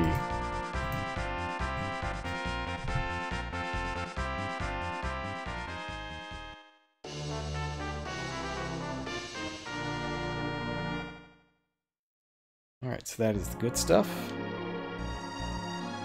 And, oh, I scrolled through that one a little quickly, but Edgar is basically saying, or Edward, not Edgar, different prince, oh, king. Yep. Edward's basically saying, huh, that's not supposed to happen. Oh, let's see. I've got an emergency exit, right? You get one in here. Let's just use it to get out. Oh, I wish I could stay up a little longer, but I do have to work in the morning. So let's go pick up Rosa, and we'll call it there. I guess we got another Edward scene to go as well.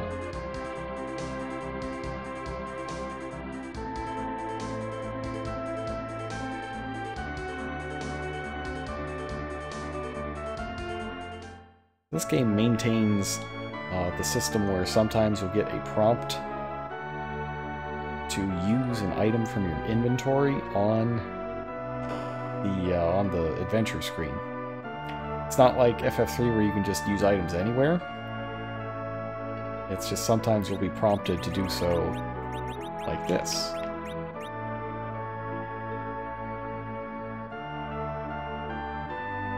Now, I don't know how this holistic antlion egg goo medical thing is supposed to work, but apparently it's a mystical miracle cure, and Rose is back with us.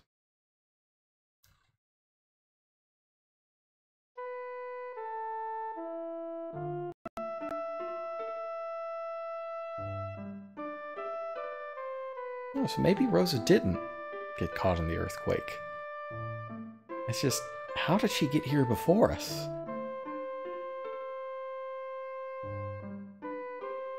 Like, this girl could jet. Oh, you know what? Maybe Sid dropped her off.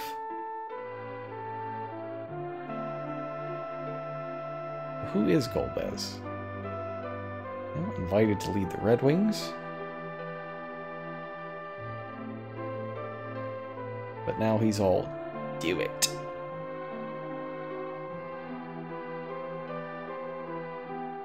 Got the water crystal. He's got Damcyan's fire crystal. Has not gotten to... I'm glad there's an emote for that. Has not gotten to Fabul or Troya yet. So, one of those is going to be our next. He's Vader too. We've been over this. Alright. Fire crystal gone. And I like Rydia. She's just like, hi.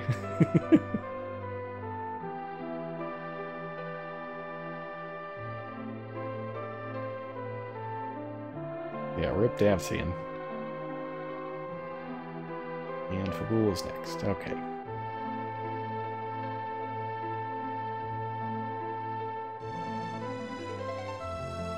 Cecil making poor decisions once again.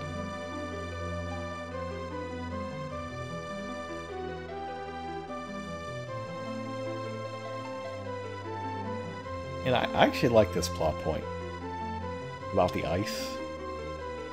Where Rose is just like, hey, you know fire, right? No.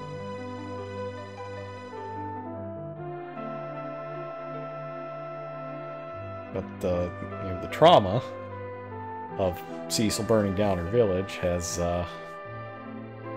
caused her to not know fire. I always liked that. I thought that was a good plot point.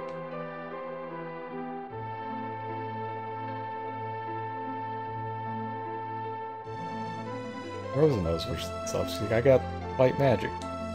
What do you want? You want cure? I got cure.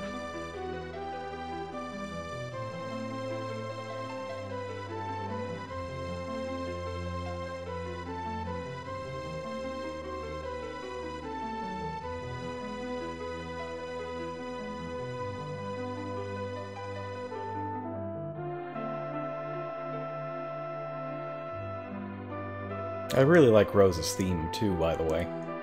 Like, this soundtrack is just full of killer tracks. Oh. I don't know if I call it a killer track, but it's a really good track.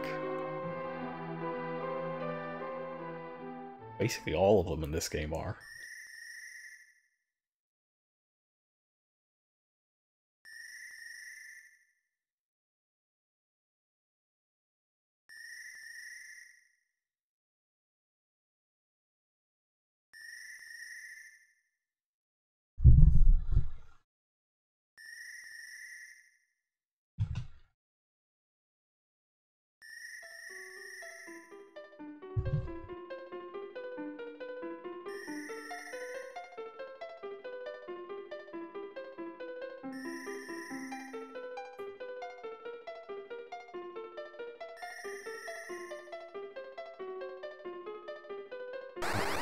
Now this scene makes less sense. Somehow Edgar summons a water hag, or a Sahagan. How does that even happen? And then is visited by the ghost of Anna.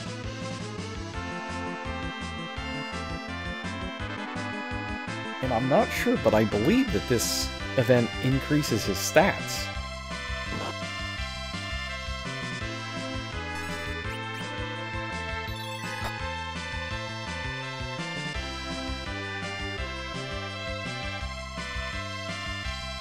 Which, if it does, is a nice bit of story and gameplay integration, just like Rydia not knowing the fire spell. I don't know if it actually does, though. I feel like it does. That might be something added to a later version. Or maybe it's just that he gets a level for the fight.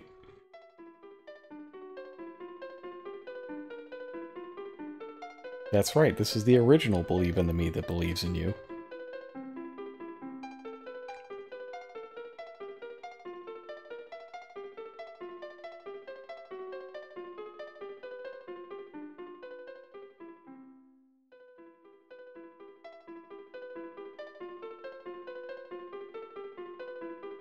Golbez cannot be allowed to get the crystals. Keep that in mind. We will have to check our record of Golbez getting the crystals at the end of the game. Right now, we're 0 for 2.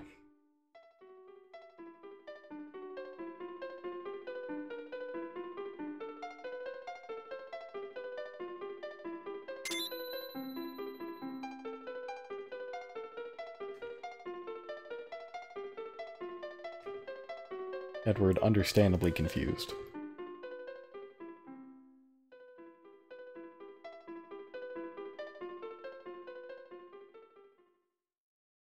Maybe it's the DS version where, like, you get a little prompt there, or a little message there that says, Edward's stats have improved.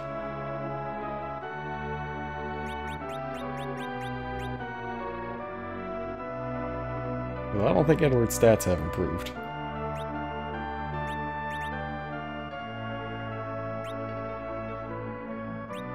Yeah, I'm gotta be hallucinating. That's fine, that happens. Alright, so we're gonna go with a 2-3 formation, now that we have Rosa. Basically, we have 3 casters.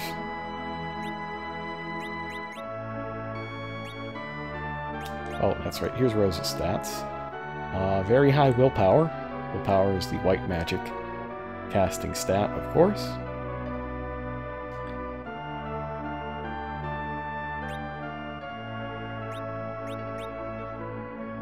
Cecil's got his 3rd attack multiplier, so that's good. Got a nice mix of strength, agility, and vitality.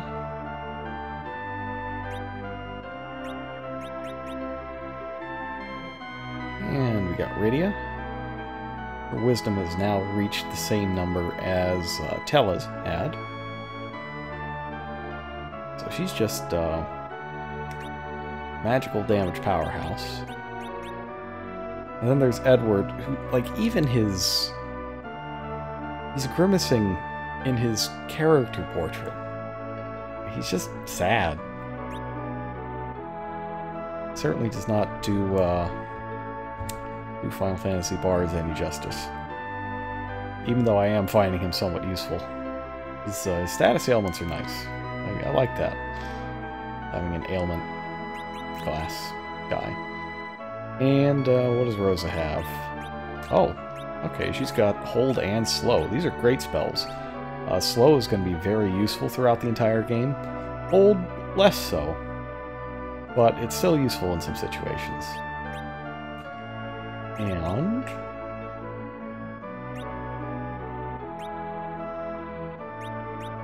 yeah, I think that's good. I'll do a little shopping